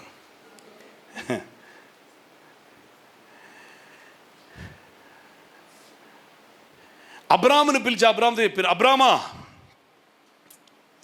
నీవు సెపరేట్ అవ్వాలి, కానీ నీలో వెలుగుంది. ఈ వెలుగును నేను ప్రకాశమయంగా మారుస్తాను. నీ ప్రకాశంలోనికి అనేకులు వస్తారు. ఇదే ఇశ్రాయేళ్ల గురించి ఉన్నటువంటి మాట. లెమ్ము తేజరిల్లుము, నీ వెలుగు వెదగి రాజులు వచ్చెదరు. అనేకులు నీ వెలుగు వెదగి వస్తారు. హల్లెలూయా. గ్రామంలో మీటింగ్ కండక్ట్ చేసేటప్పుడు ఎక్కువ గ్రామాల్లోనే కనిపిస్తుంది స్తోత్రం. കാരണം పట్టణంలో అది కూడా ఇప్పుడు లేదు. గ్రామాల్లో రాత్రి మీటింగ్ అరేంజ్ చేసేటప్పుడు చాలా పురుగులు వస్తాయి. పట్టణంలో అది కూడా లేదు, అది కూడా చచ్చిపోయింది. నిజమండి. ఒకప్పుడు ఈ పండ్లు అమ్మే షాప్లోనికి వెళ్తే ఈ అమ్మే వ్యక్తి దగ్గర ఒక కండువ ఉండదు. ఆయన మనకు తీసి ఇచ్చే మునుపు ఈగలను తీసే, ముఖ్యంగా ద్రాక్ష పండు తీసుకోవాలంటే ఈగలు తిని మిగిలినదే మనకు దొరుకుతాయి కదా, అన్నీ ఉండదు అక్కడ. ఇప్పుడు ఈగ ఒక్కటి కూడా కనిపించట్లా. ఈగ చెప్తుందంటే నేను ఆత్మహత్య చేయను, దానిలో ఏముందని నాకు తెలుసు. ఎండోసల్ఫాన్ అనే ఒక భయంకరమైన కెమికల్ ఉంది కేరళ రాష్ట్రంలో. అది ఎక్కడ కూడా వాడకూడదని అది మొత్తం ఆపివేశారు. కారణం దాన్ని బట్టి జనరేషన్ ప్రాబ్లమ్స్ వస్తాయంట. ఒక్క తరములో మాత్రం కాదు, ఒక 2 జనరేషన్ వరకు, అనగా ఒక తల్లిలోనికి ఆ కెమికల్ ఎఫెక్ట్ వెళ్తే బిడ్డకి నెక్స్ట్ బిడ్డకి వరకు వెళ్తుందంట దాని ఎఫెక్ట్. అది తెలుసుకున్నందున కేరళ రాష్ట్రంలో ఎండోసల్ఫాన్ అనే కెమికల్ అస్సలు యూజ్ చేయకూడదని ఆపివేశారు. రైతులందరికీ ఆజ్ఞ ఇచ్చారు. రైతులు ఎవరు కేరళలో వాడట్లేదు.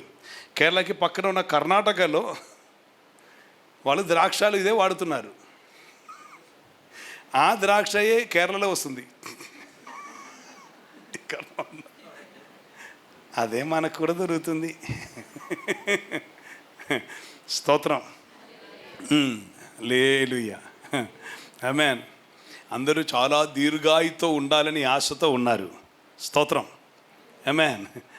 మనకు 70 80 దొరికితే చాలా దొరికినట్టే. స్తోత్రం.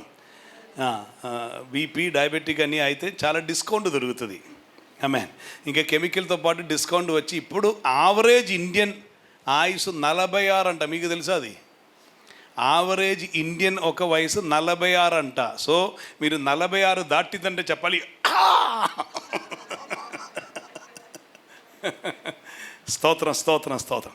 ఏదైనా అబ్రహాముని పిలిచినప్పుడు అబ్రహాంతో చెప్పారు, అబ్రహామా నీవు ఒక బ్లెస్సింగే, నీ ఒక ఆశీర్వాదమే, నీ ఒక వెలుగే, నీ మూలంగా అనేకులు వెలిగింపబడతారు. స్తోత్రం. నేను చెప్తున్న టైం మీరు కొంచెం తర్వాత వెళ్ళి కూడా ధ్యానిస్తే చాలా విషయంలో అర్థమవుతుంది. స్తోత్రం. ఆమేన్. అబ్రహాం నుండి వచ్చినటువంటి, ఇసాకు నుండి వచ్చినటువంటి, యాకోబు నుండి వచ్చిన 12 ఇశ్రాయేలై మారియారు. స్తోత్రం. ఆమేన్.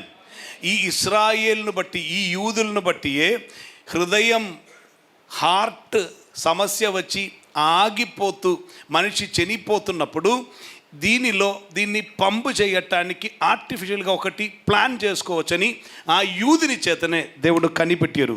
చీకట్లోనికి వెళుతున్న వ్యక్తిని కొంచెం ప్రకాశంలోనికి నడిపించారు. హలో, మీకు అర్థమవుతుందా? ఆమేన్, ఆమేన్.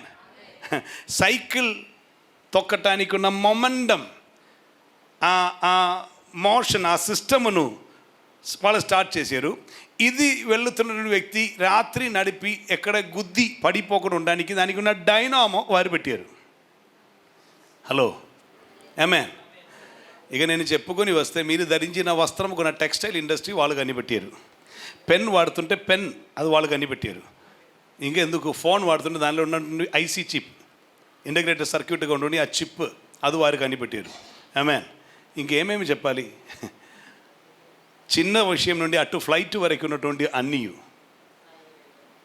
అంటే మనిషి చీకటిలో ఉండకూడదు, నీవు ప్రకాశంలోనికి నీవు రావటానికి కావాల్సిన ఆశీర్వాదం మొత్తం అబ్రాములో పెట్టారు దేవుడు.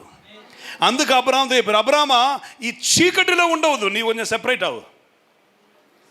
మీలో ఉన్న చీకటి, మీలో ఉన్న వెలుగు చీకటి కాకుండా ఉండాలంటే నీకు ఒక సెపరేషన్ కావాలని పరిశుద్ధాత్మదేవుడు మూలపాలెం గ్రామంలో చేరి వచ్చిన మీతోనూ, ఇదిగో ఈ వీడియో వెళ్ళి చేరుతున్న వారితోనూ మాట్లాడి చెప్తున్నారు, నీ వేరుపరచబడి ఉంటేనే వెలుగు ప్రకాశిస్తుంది. హల్లెలూయా. అందుకు ప్రభు చెప్పిన మాట, నీకు వేరుపాటు కావాలయ్యా, నీవు సెపరేట్ అవ్వాలి. నీ వీరినందరినీ హత్తుకొని ఉండిపోతే సాధ్యం కాదు. అబ్రాముని పిలిచి చెప్తున్నారు, అబ్రామా నీవంటే తెలియని ఊరికి, నీవంటే పరిచయమే లేని చోటకి, నీవెవరని వారికి తెలియదు, అట్టి చోటకి నేను తీసుకుని వెళ్తాను, కానీ నీవు ఆశీర్వాదమై ఉంటారు. అదెట్లా ప్రభువా? మా ఇంటిలో మా బంధువులు, మా ఊరి వాళ్ళందరికీ తేరహ్ గారు అంటే అందరికీ తెలుసు. తేరహ్ గారు అంటే ఎవరు తెలుసు? అబ్రాహాముకు తండ్రి పేరే తెరాహు, 13 దేవునికి ఇస్తాం. హల్లెలూయా. ఆయన పేరే. ఆయన నిమ్రోద్ రాజు ఒక సైన్యములో సైన్యాధిపతి. చరిత్రం వెతికితే మీకు అర్థమవుతుంది. సో సైన్యాధిపతిగా ఉన్నారు కనుక ఆయన ఇంటిలో ఉన్న కుమారుడు అంటే పేరుంది, కొంచెం వాల్యూ ఉంది. కానీ ఇదన్నీ విడిచిపెట్టి వెళ్ళమని ప్రభు చెప్పారు. ఇది చీకటియే, నీ సర్నయం అన్నీ చీకటియే. హలో, నీకున్నటువంటి ఇప్పుడున్న బంధుత్వం అన్నీ చీకటియే. నీలో ఉన్న వెలుగు ప్రకాశమై మారాలంటే నీ కొంచెం బయటకి రా. హల్లెలూయా. ఆమేన్. కేరళ రాష్ట్రం నుండి నేను బయలుదేరి బయటకి వచ్చినందున నేను చీకటిగా మారుగా అనేకులను ప్రకాశింప చేయటానికి ప్రకాశంలో నుండి ప్రకాశంలోనికి దేవుడు నడిపిస్తున్నారు. దేవునికి మహిమ కలుగును గాక. హల్లెలూయా. చెప్పారు, నీవు ఒంటరిగా రా. స్తోత్రం. అప్పుడు అబ్రాం బయలుదేరేటప్పుడు సారాను కూడా తీసుకుని వెళ్ళారు. ఇప్పుడు కొందరు బయలుదేరుతున్నారు, సారాన్ని తీసుకుని వెళ్ళరు. అడిగితే చెప్తారు, దేవుడు పిలిచారు అందుకే వెళ్తున్నాను. విషయం కాదు, తట్టుకోలేకపోతున్నాను అందుకే. దేవునికి స్తోత్రం. హల్లెలూయా. ఆమేన్. మొన్న మేము ఫ్యామిలీ రిట్రీట్ జరిగినప్పుడు, మీరు కూడా రావాల్సింది, ఫ్యామిలీ రిట్రీట్ జరిగినప్పుడే దేవుడు ఒక అద్భుతకరమైన విషయం మాట్లాడారు. ఆమేన్. దేవుని రాజ్యములో రాజు ఉన్నారు కానీ రాణి లేదు అన్నారు దేవుడు. హలో, దేవుని రాజ్యములో రాజు ఉన్నారు కానీ రాణి లేదు అని. అమ్మగారు చాలా బాధపడుతున్నారు, రాణి లేదు. దేవునికి స్తోత్రం. ఆమేన్. అదే మీరు బాహ్యంగా చూస్తున్నారు కనుక మీకు రాణి కనిపిస్తున్నారు. నా దేవుడు శరీరం చూడట్లా, సారాయ్ అనే రాజును చూశారు. హలో, అబ్రహాం మాత్రం కాదు రాజు, సారా కూడా రాజువే. మీరందరూ చాలా సైలెంట్గా ఉన్నారు. ఆమేన్. అబ్రహాం అనే రాజు, ఆ రాజుని శిరస్సు అబ్రహాం, ఆ రాజుని శరీరం సారా. ఇప్పుడు అర్థమైందా? ఆమేన్. అందుకే ఒక్కటే రాజు, వేరెవరు లేరు. దేవుని రాజ్యంలో రాణి లేదు, ఓన్లీ రాజే ఉన్నారు. అందుకే రాజ్యం చేయటానికి దేవుడు పిలిచారు. స్తోత్రం. సో దేవుడు అబ్రాహాముని పిలిచినప్పుడు అబ్రాహాం సారాను కూడా తీసుకుని బయలుదేరారు. ఆమేన్. ఇప్పుడు ఇతడు వెళ్తున్న ఊర్లు, ఇతడంటే ఎవరికి తెలియదు కనుక ఇతనికి లోపల భయం ఉండను. ఆమేన్. సో ఇప్పుడు ఫస్ట్ ఇతన్ని ఆశీర్వాదముగా ప్రకాశమానముగా ఈయన ఉండటానికి దేవుడు ఇదంతా చెప్పిన మాటే, ఫస్ట్ నీకు సెపరేషన్ కావాలి. నా టైంలో చెప్పాలంటే నీవు ఛేదింపబడాలి, సెపరేట్ అవ్వాలి. ఈ బంధుత్వములు ఈ కనెక్షన్లో నిలబడితే కుదరదు. నీవు కట్ అవ్వాలి, పరిచ్ఛేదన కావాలి. హల్లెలూయా. సో ఇక్కడ నుంచి పరిచ్ఛేదనతో బయలుదేరారు. 12వ అధ్యాయం 17వ అధ్యాయం వచ్చేటప్పుడు అక్కడ చెప్పారు, అయితే యెహోవా అబ్రాము భార్య అయిన శారాయిని బట్టి ఫరోను అతని ఇంటి వారిని మహావేదనలు చేత. అమ్మ నేను అక్కడ ఏం కాదు, నేను ఆదికాండం 17వ అధ్యాయం 17th చాప్టర్ నాన్న, 17th చాప్టర్. అబ్రాము 99 ఏండ్ల వాడైనప్పుడు యెహోవా అతనికి ప్రత్యక్షమై, నేను సర్వశక్తిగల దేవుడను, నా సన్నిధిలో నడుచు నిందారాహితుడివై ఉండుము. ఓకే, 17వ అధ్యాయంలో స్తోత్రం ఒక వాక్యం చదవండి. 2వ వచనం చదవండి అమ్మా. నాకును నీకును మధ్య నా నిబంధనను నియమించి నిన్ను అత్యధికముగా అభివృద్ధి పొంది. ఇప్పుడు చెప్తున్నాను, ఒక నిబంధన నియమించి అత్యధికముగా అభివృద్ధి పొందించదను. ఇంతకు ముందు చెప్పారు, నేను నిన్ను ఆశీర్వదించేదను, నిన్ను గొప్ప జనముగా చేసేదని అన్నారు. ఇప్పుడు చెప్తున్నారు, ఒక నిబంధన స్థాపించి అది చేస్తాను. దైవిక వాగ్దానం మారలా. దేవుడు చెప్తున్నారు, అక్కడ నేను ఛేదించమని చెప్తే నీవు ఛేదింపబడ్డారు, సెపరేట్ అయ్యారు, వచ్చారు. ఇప్పుడు నీలో ఒక ఛేదన కావాలి, అందుకొరకు నిబంధన చేస్తాను అన్నారు. నెక్స్ట్ 6వ వచనం, నీకు అత్యధికంగా సంతానాభివృద్ధి కలుగజేసి నీలో నుండి జనములు వచ్చునట్లు నియమించుదును. రాజులను నీలో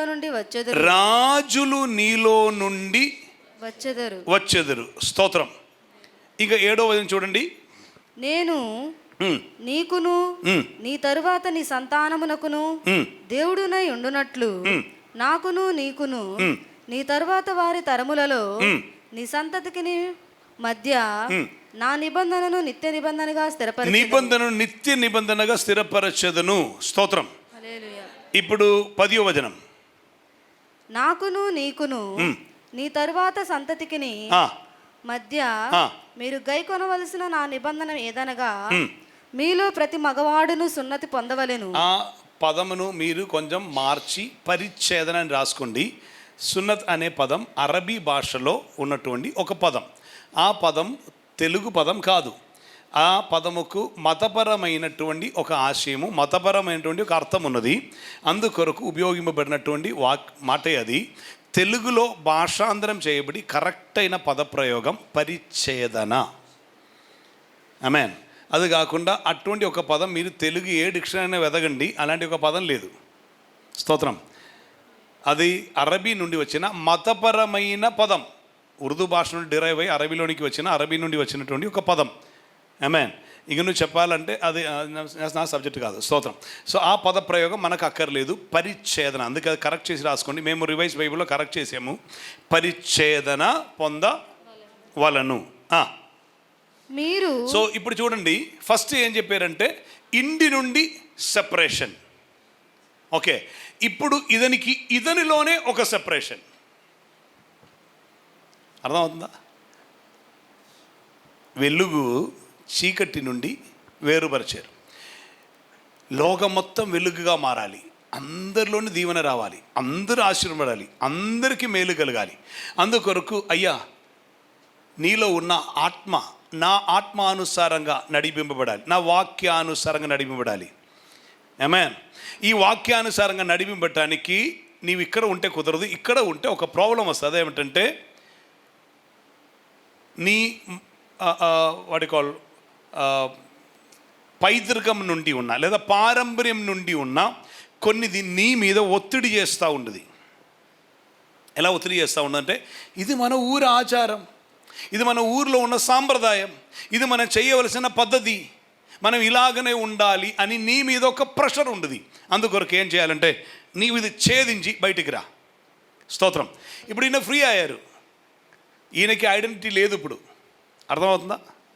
ఈయన ఎవరో ఏ ఊరిలో ఎవరికి తెలియదు, ఈయన సర్నయం చెప్పి ఏ ప్రయోజనం లేదు. స్తోత్రం. ఆమేన్. ఇక్కడ జోషి గారు ఉన్నారు. జోషి గారు ఇంటి పేరు నాకు తెలుసు, సవరపు జోషి. స్తోత్రం. ఆమేన్. తాతపూడి ఏరియాలో పోయి సవరపు అని చెప్తే తెలుసు కొందరికి. ఆమేన్. ఇంకా మీ ఊరి వాళ్ళు ఎక్కువ, ఇంటి వారు ఎక్కువ ఉన్నటువంటి స్థలం ఏది? ఇంకా గర్నపూడియా? గర్నపూడి. స్తోత్రం. తనకంటే నాకే తెలుసు. సో ఆ ఇంటి వారని తెలుసు. ఈయన పోయి కేరళ వచ్చి నేను సవరపు అంటే ఏ సవరపు అయ్యా అని అడతారు. అంటే వాళ్ళకి అక్కడ ఐడియా ఏం లేదు. స్తోత్రం. ఆమేన్. అర్థమవుతుందా? ఇక్కడ ఈ అది చెప్తే కొందరు ఫీల్ అవుతారేమో. కేసి, నేని, వీరమాచ, నేని, ఇట్లా నేని అని ఉన్న కొన్ని కుటుంబస్తులు ఉన్నారు. స్తోత్రం. వాళ్ళని ఇక్కడ ఉన్నవారికి తెలుసు, పలాని ఓ అవునా అని అంటారు. వీరు వచ్చి కేరళలో వచ్చి నేను మాకేం తెలియదు. అర్థమవుతుందా? సో ఇదే రీతిలోనే ఈ అబ్రాహామును ఈ కుటుంబం నుండి, ఈ ఏరియా నుండి, ఈ ఊరు నుండి ఛేదించి బయట తీసుకొచ్చారు. ఈయనకి ఏ విలువయు లేదు, ఏ పేరు లేదు. పోయిన చోట్ల ఈయనకే భయం. ఎట్లా భయం అంటే ఈయనకి అప్పుడు వయసు 75, భార్యకి వయసు 65. 65 ఉన్నటువంటి ఆమెను ఎవరైనా కిడ్నాప్ చేస్తారని భయం. స్తోత్రం. హలో, నీకు అర్థమవుతుందా? 65 ఉన్న తన భార్యని ఎవరైనా పట్టుకుని పోతారా అని భయం. కారణం 65లో ఆమె బహు సౌందర్యం గల స్త్రీ అయి ఉండను. మీరు అసూయపడి ఏం ప్రయోజనం? ఇక్కడ కూర్చొని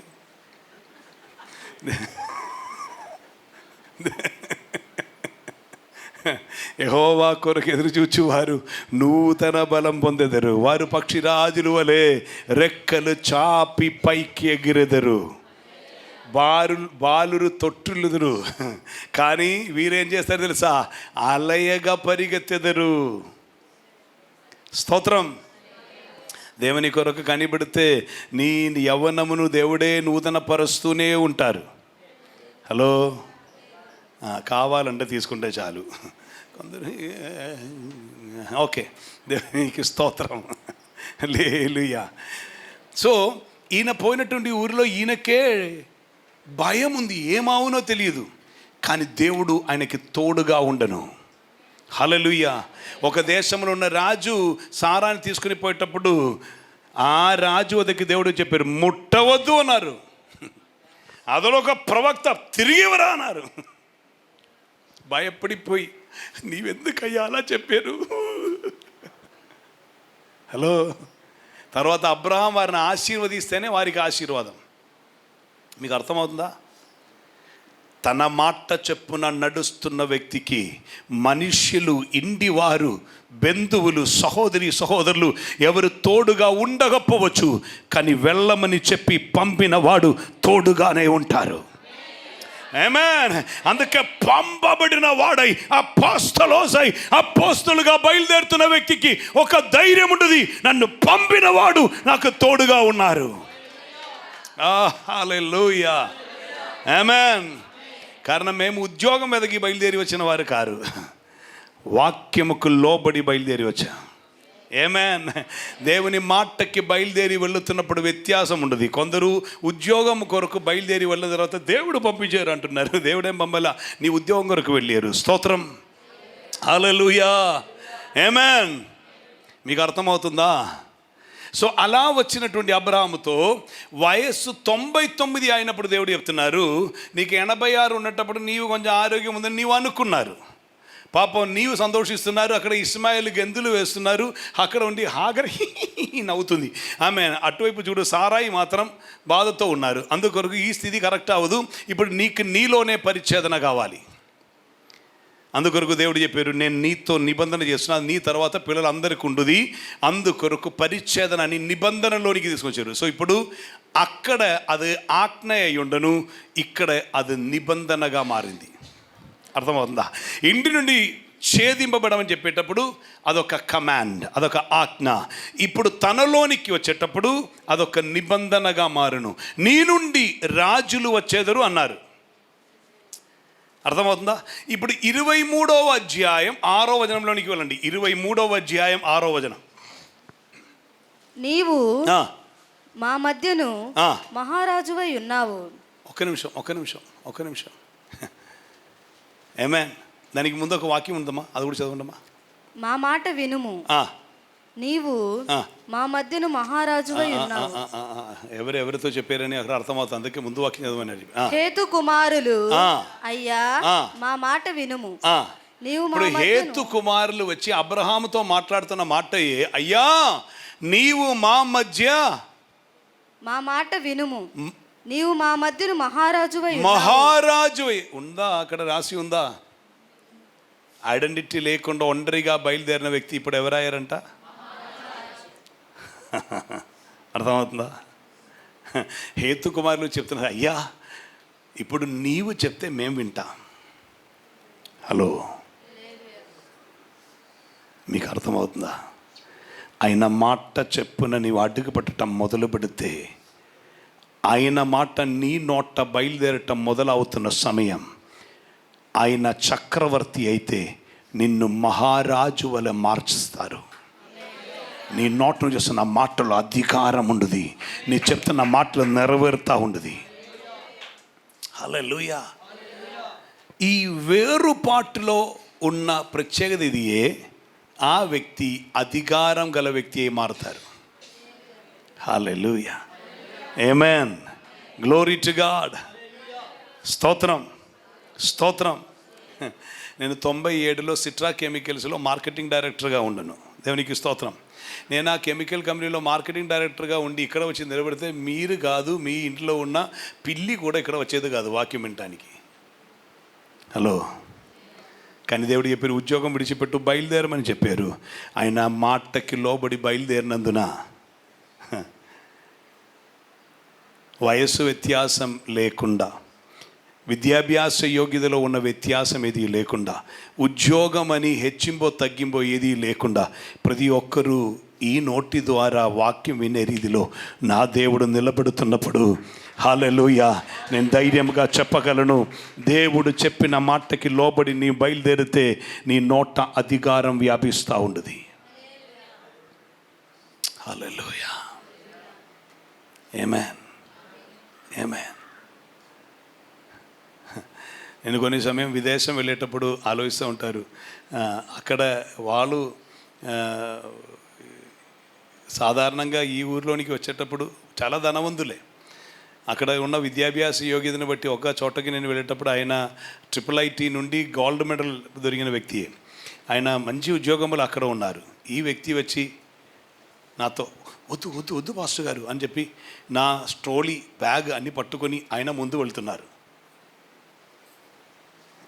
హలో, నేనప్పుడు చెప్తాను, ప్రభువా, హల్లెలూయా. వేరే కొందరు వచ్చి ఈరోజు మా ఇంటికి వస్తారా, ఒక్కసారి అడుగు పెడతారా? ఆయన మాటకి నీ లోపడితే నీవు ఆశీర్వాదమై మారుతారని మాత్రం కాదు, నీవు అధికారి అయి కూడా ఉంటారు. నీ నోటి నుంచి వస్తున్న మాటలో అధికారం ఉండదు. హల్లెలూయా. అబ్రహాం అధికారి అయి మారటానికి దేవుడు చెప్పారు, నేను నిన్ను ఛేదిస్తున్నా. మొదటిగా నీ సర్నైమ్, నీ ఇంటి పేరు, ఇంటి వారందరూ నిన్ను ఛేదిస్తున్నాను. తర్వాత నీలోనే ఒక పరిచ్ఛేదన కావాలి. కానీ కొత్త నిబంధనలోనికి వచ్చేటప్పుడు ప్రభు చెప్తున్నారు, నీవు ఒకే ఒకటి చేస్తే చాలు, నిన్ను నీవు తగ్గించుకొని నా సిలువ ఎత్తుకొని నన్ను వెంబడించు. హల్లెలూయా. అక్కడ వెళ్ళుము అనైతే ఇక్కడే వెంబడించుము అంటున్నారు. హల్లెలూయా. అక్కడ వాక్యమైన దేవుడు వెళ్ళు అన్నారు, ఇప్పుడు వాక్యమైన దేవుడు చెప్తున్నారు నన్ను వెంబడించు. వెంబడించుటకు మనకు ఒక రోల్ మోడల్ పెట్టారు. తన అడుగు జాడలేందు మనం నడవలసిన వారమని మనకు మాదిరి ఉంచుచు వెళ్ళారు. యేసుని మనస్సు కలిగిన వారమై, యేసుని జీవితం కలిగిన వారమై, యేసుని మాటలు కలిగిన వారమై, యేసుని దయ కలిగిన వారమై, యేసుని కనికలము, యేసుని క్షమయు కలిగిన వారమై, యేసుని ప్రేమ కలిగిన వారమై మనం ఉండాలని ప్రభు ఆశిస్తున్నారు. అందుకే మనలను కడిగారు. ప్రకటన గ్రంథం 1వ అధ్యాయం 6వ వచనానుసారంగా చూస్తే, ఆయన రక్తం వలన మనల్ని కడిగిన వానికి మహిమయు ఘనతయు ప్రభావమును యుగయుగములు కలుగునుగాక. నెక్స్ట్, ఆయన మనలను తన తండ్రి అయిన దేవునికి ఒక రాజ్యముగా, రాజ్యం కాదమ్మా, అక్కడ కరెక్ట్ చేసుకోండి, రాజులుగాను. That's right word. మనలను అని కదా, మనలు అని చెప్పేటప్పుడు మనం రాజ్యం అవదు, రాజులు, కింగ్స్ అండ్ ప్రీస్, రాజులుగాను యాజకులుగాను చేసెను. సో మనల్ని ఎవరుగా చేశారంట రక్తం చేత కడిగినప్పుడు? రాజులుగా. Now the question is this. ఇప్పుడు ప్రశ్న ఇదొకటి మాత్రమే, అధికారం మనలో ఉందా? మన నోటి మాటలో అధికారం వ్యాపిస్తుందా? చెప్తున్న మాట నెరవేరుతుందా? నెరవేరకపోతే దీనికి కారణం వేరే ఏది కాదు, వాక్యానుసారంగా నడవట్లేదు. ఇవన్నీ చెప్పాలంటే కొన్ని కార్యములు వాక్యానుసారంగా జరుగుతుంది అంటే, కొన్ని ఏరియాలో వెలుగు ఉంది కానీ ఇక ఎక్కువ ఏరియాలో వెలుగు అర్థమవుతుందా? దేహమంతయు ప్రకాశపూరితమై ఉండాలి అని అంటే, వెలుగుమయమై ఉండాలి అని అంటే, బాహ్యంగా మాత్రం కనిపించేటప్పుడు ప్రార్థనాపరులుగాను, వాక్యం ధ్యానించే వారుగాను, పాటలు పాడేవారుగాను, ఆరాధించేవారుగాను కనిపిస్తే సరిపోదు, అంతయు వెలుగుమయముగా ఉండాలి. హల్లెలూయా. ఇక్కడ వచ్చేటప్పుడు అందరినీ చూసినప్పుడు స్తోత్రం, వందనాలు, ప్రైజ్ ది లార్డ్, ఆమేన్. ఆ తర్వాత ఒంటరిగా ఉండేటప్పుడు అదే కన్నే, అదే చెయ్యే, ప్రైజ్ ది లార్డ్ చెప్పి చెయ్యి కలపారు, కానీ అదే చెయ్యే వేరే పనికి వెళ్తే, ఆమేన్, స్తోత్రం, నడిచి వెళ్ళేటప్పుడు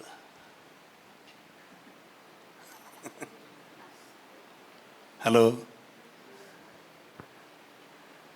స్తోత్రం, స్తోత్రం. నేను ఒక చోటకి వెళ్ళి వచ్చినప్పుడు వారు నా కొరకు చాలా డ్రై ఫ్రూట్స్ తీసుకుని వచ్చి పెట్టారు. మొన్న జరిగిన కార్యమే. ఇప్పుడు నాతో పాటు వచ్చినటువంటి ఒక వ్యక్తి బండిలో కూర్చొని బండి నడుపుతున్నప్పుడు మధ్యలో, అప్పుడు నేను అడిగాను, ఎప్పుడు అదే పట్టుకొని వచ్చేసాను. నేను చెప్పి వారితో చెప్పారా, వారు అక్కడ ఉన్నటప్పుడు తినటం వేరు, తీసుకొని వస్తే అది వేరు అన్నాను. అక్కడ ఉండేటప్పుడు వాళ్ళు చర్య ఉపయోగించండి, పర్వాలేదు, ఆమేన్. లేదా వారు చూడగానే ఇదేం తీసుకుంటారా అని చెప్పి తీసుకో. ఈయన చెప్పి తెలుసా, వాళ్ళట్టు వెళ్ళేటప్పుడు నేను ఇటు తీసుకున్నానంట. నేను చెప్పాను అది కరెక్ట్ కాదు, వాళ్ళకి చెప్పాలి. స్తోత్రం.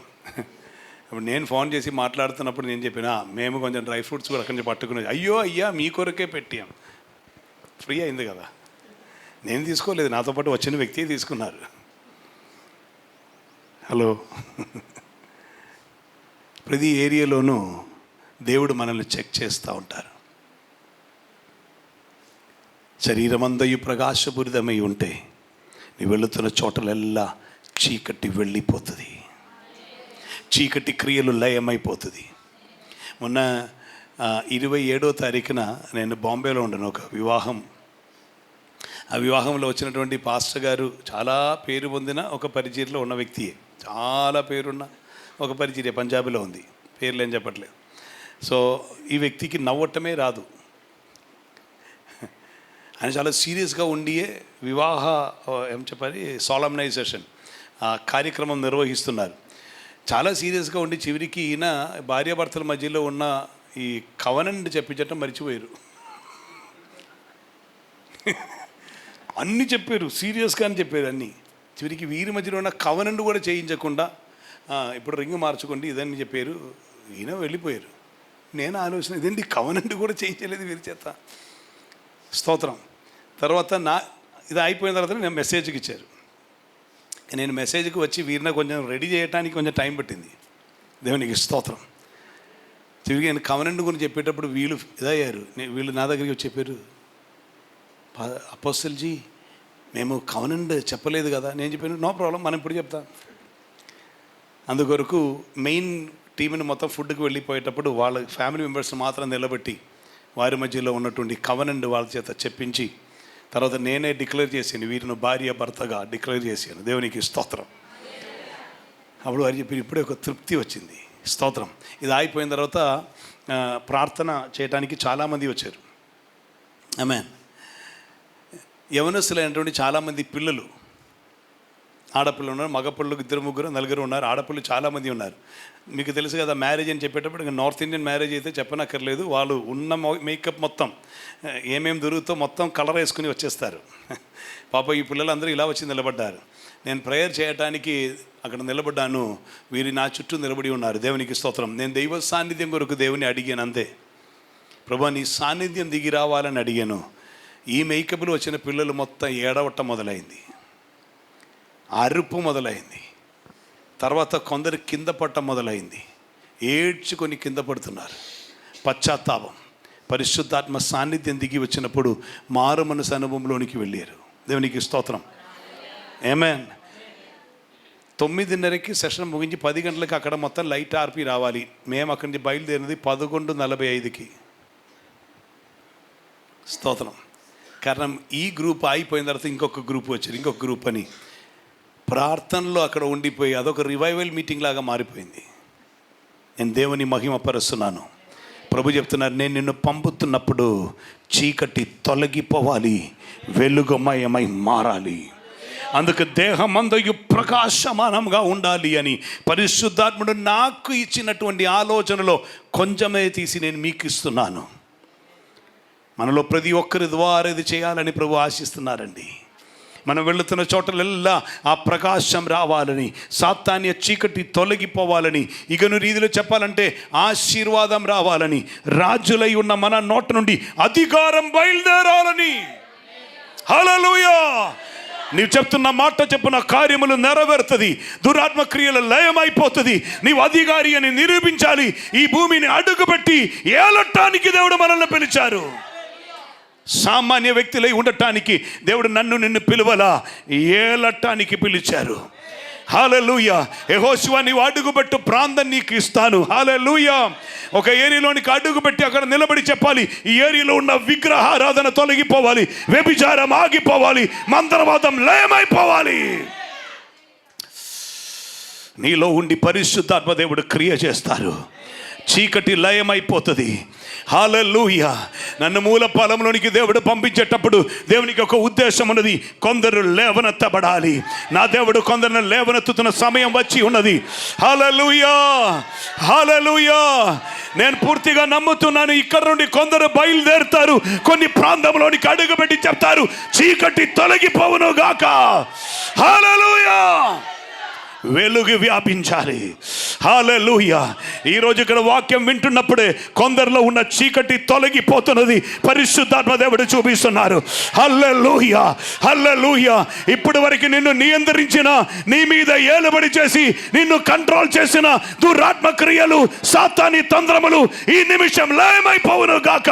అనవసరమైన అనుమానములు తీసుకొని వచ్చి నీ జీవితమును చాలా కష్టకరంగా మార్చివేసిన అపవాది క్రియలు లయమైపోవును గాక. రేబాల కార్యాంతరాదరవ శందర. హల్లెలూయా, హల్లెలూయా, హల్లెలూయా. పొద్దుపోతున్నా అడ్జస్ట్ అయిపోతున్న, సర్దుపోతున్న ఒక జీవితం కాదండి. కాంప్రమైజ్ లేకుండా ఛేదింపబడిన ఒక జీవితం నీకుండాలని దేవుడు ఆశిస్తున్నారు. అక్కడ ఉన్న ఇక్కడ ఉన్న రీతిలో కొంచెం అడ్జస్ట్ అయిపోతున్నటువంటి ఒక జీవితం కొరకు దేవుడు నన్ను నిన్ను పిలువలో. నీవు పంది పిల్ల కాదు, నీవు సింహం, నీవు మహారాజుని బిడ్డ. హల్లెలూయా, హల్లెలూయా. మురికితో నీవు అడ్జస్ట్ అయిపోవలేం, బురదతో నీవు అడ్జస్ట్ అయిపోవలేం, అపవిత్రతో నీవు అడ్జస్ట్ అయిపోవలేం. నిన్ను వేరుపరిచారు దేవుడు.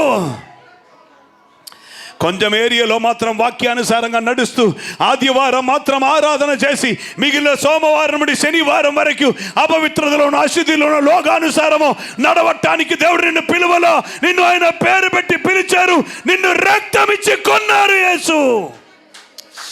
అర్థరా రీఖబన ప్రౌఠనాది యారా రీబల్ ప్రౌఢబనబ అర్థనాదరారబ శందల్ ప్రౌఢబనగా. హల్లెలూయా హల్లెలూయా హల్లెలూయా. దైవ సాన్నిధ్యం దిగును గాక, దైవ మహిమ వ్యాపించును గాక. కొందరి జీవితం ఇప్పుడు మండింపబడను గాక, మండింపబడను గాక, అగ్ని చేత మండింపబడను గాక. దీపం వెలుగును గాక, వెలుగును గాక, వెలుగును గాక. హల్లెలూయా హల్లెలూయా. నీలో ఉన్న దీపం వెలుగుమయమై ఉండాలి, చీకటిలోనికి అది మారిపోకూడదు.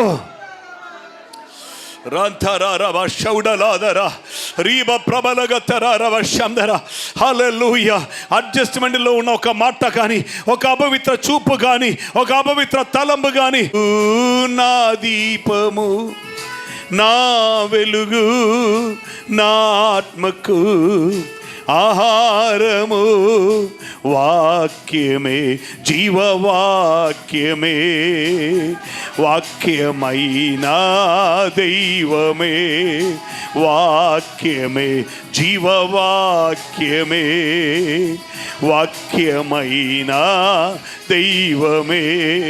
నీ వలన ప్రాకారము దాటెదను, నీ వలన శత్రు సైన్యమును జయించెదను, నీ వలన ప్రాకారము దాటెదను, నీ వలన శత్రు సైన్యమును జయించెదను. నా బలము నీవే యేసయ్యా, నా కేడము నీవేనయ్యా, నా బలము నీవే యేసయ్యా, నా కేడము నీవేనయ్యా. నా దీపము నా వెలుగు నా ఆత్మకు ఆహారము, నా దీపము నా వెలుగు నా ఆత్మకు ఆహారము, వాక్యమే జీవవాక్యమే, వాక్యమైన దైవమే, వాక్యమే జీవవాక్యమే, వాక్యమైన దైవమే. హల్లెలూయా హల్లెలూయా హల్లెలూయా హల్లెలూయా హల్లెలూయా హల్లెలూయా హల్లెలూయా హల్లెలూయా. గ్లోరీ హల్లెలూయా హల్లెలూయా హల్లెలూయా హల్లెలూయా హల్లెలూయా హల్లెలూయా హల్లెలూయా హల్లెలూయా. నా దీపము వెలిగించు వాడవు, నా చీకటిని తొలగించు వాడవు, నా దీపము వెలిగించు వాడవు, నా చీకటిని తొలగించు వాడవు. హల్లెలూయా హల్లెలూయా హల్లెలూయా హల్లెలూయా. అందరం కలిసి హల్లెలూయా. గ్లోరీ హల్లెలూయా హల్లెలూయా హల్లెలూయా. ఒకసారి కూడా హల్లెలూయా హల్లెలూయా హల్లెలూయా హల్లెలూయా హల్లెలూయా హల్లెలూయా హల్లెలూయా హల్లెలూయా. నా దీపము వెలిగించు వాడవు, చీకటిని తొలగించు వాడవు, నా దీపము వెలిగించు వాడవు, చీకటిని తొలగించు వాడవు. హల్లెలూయా హల్లెలూయా. కొద్ది నిమిషం ప్రతి ఒక్కరు ఆమేన్ దేవుని స్తుతించండి, దేవుని మహిమపరచండి, నోరు తెరచి దేవుని స్తుతించండి. హల్లెలూయా హల్లెలూయా. వ్యక్తిగతంగా ప్రార్థన చేయండి, వ్యక్తిగతంగా దేవునితో మాట్లాడండి. అవును తండ్రి, నా చీకటిని నీవు వెలుగుగా మార్చే దేవుడు. హల్లెలూయా. నీ వలన ప్రాకారం దాటెదను, నీ వలన శత్రు సైన్యమును జయించేదను. నా బలము నీవే యేసయ్యా, నా కేడము నీవే. నీ వలన అది సాధ్యము. నీ వాక్యానుసారంగా నేను నడిచెదను.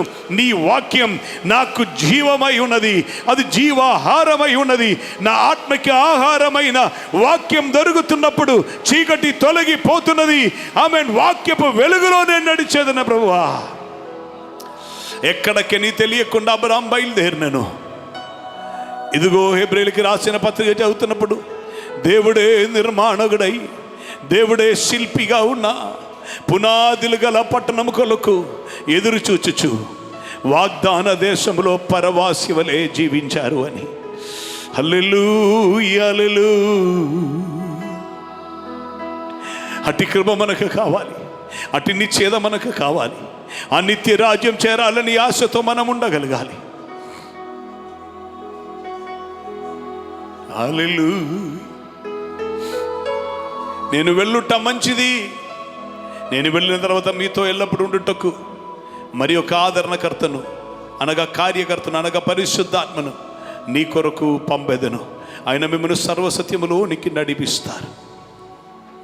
వెలిగిస్తున్న, పవిత్రపరుస్తున్న, మండిస్తున్న పరిశుద్ధాత్ముడా మాలో ఉండి నడిపించయ్యా, మమ్మను మండించయ్యా. ప్రకాశపూరితమై ప్రభు ఏ భాగములోనూ చీకటి లేకుండా సంపూర్తిగా ప్రకాశపూరితమై మమ్మను మార్చయ్యా, ప్రకాశపూరితమై మమ్మను మార్చయ్యా. మా నోటి మాటలో, మా చేతి స్పర్శలో, మా చూపులో, మా ఛాయలో కూడా నీ పవిత్రతలో ఉన్న, నీ పరిశుద్ధతలో ఉన్న ఆ వెలుగు ప్రకాశించునుగాక. చీకటి ఎంత మాత్రమును లేకుండా వెలుగు మాయమై మాలో ప్రతి ఒక్కరును మార్చబడాలప్పా. అట్టి కృప మాకు అనుగ్రహించయ్యా, అట్టి కృప మాకు అనుగ్రహించయ్యా. హల్లెలూయా హల్లెలూయా హల్లెలూయా. సమర్పిద్దాం, దేవుని పాదములో మనల్ని సమర్పిద్దాం. జోషి గారి ముందుకు వచ్చి లీడ్ చేస్తారు. దేవునికి స్తోత్రం స్తోత్రం స్తోత్రం.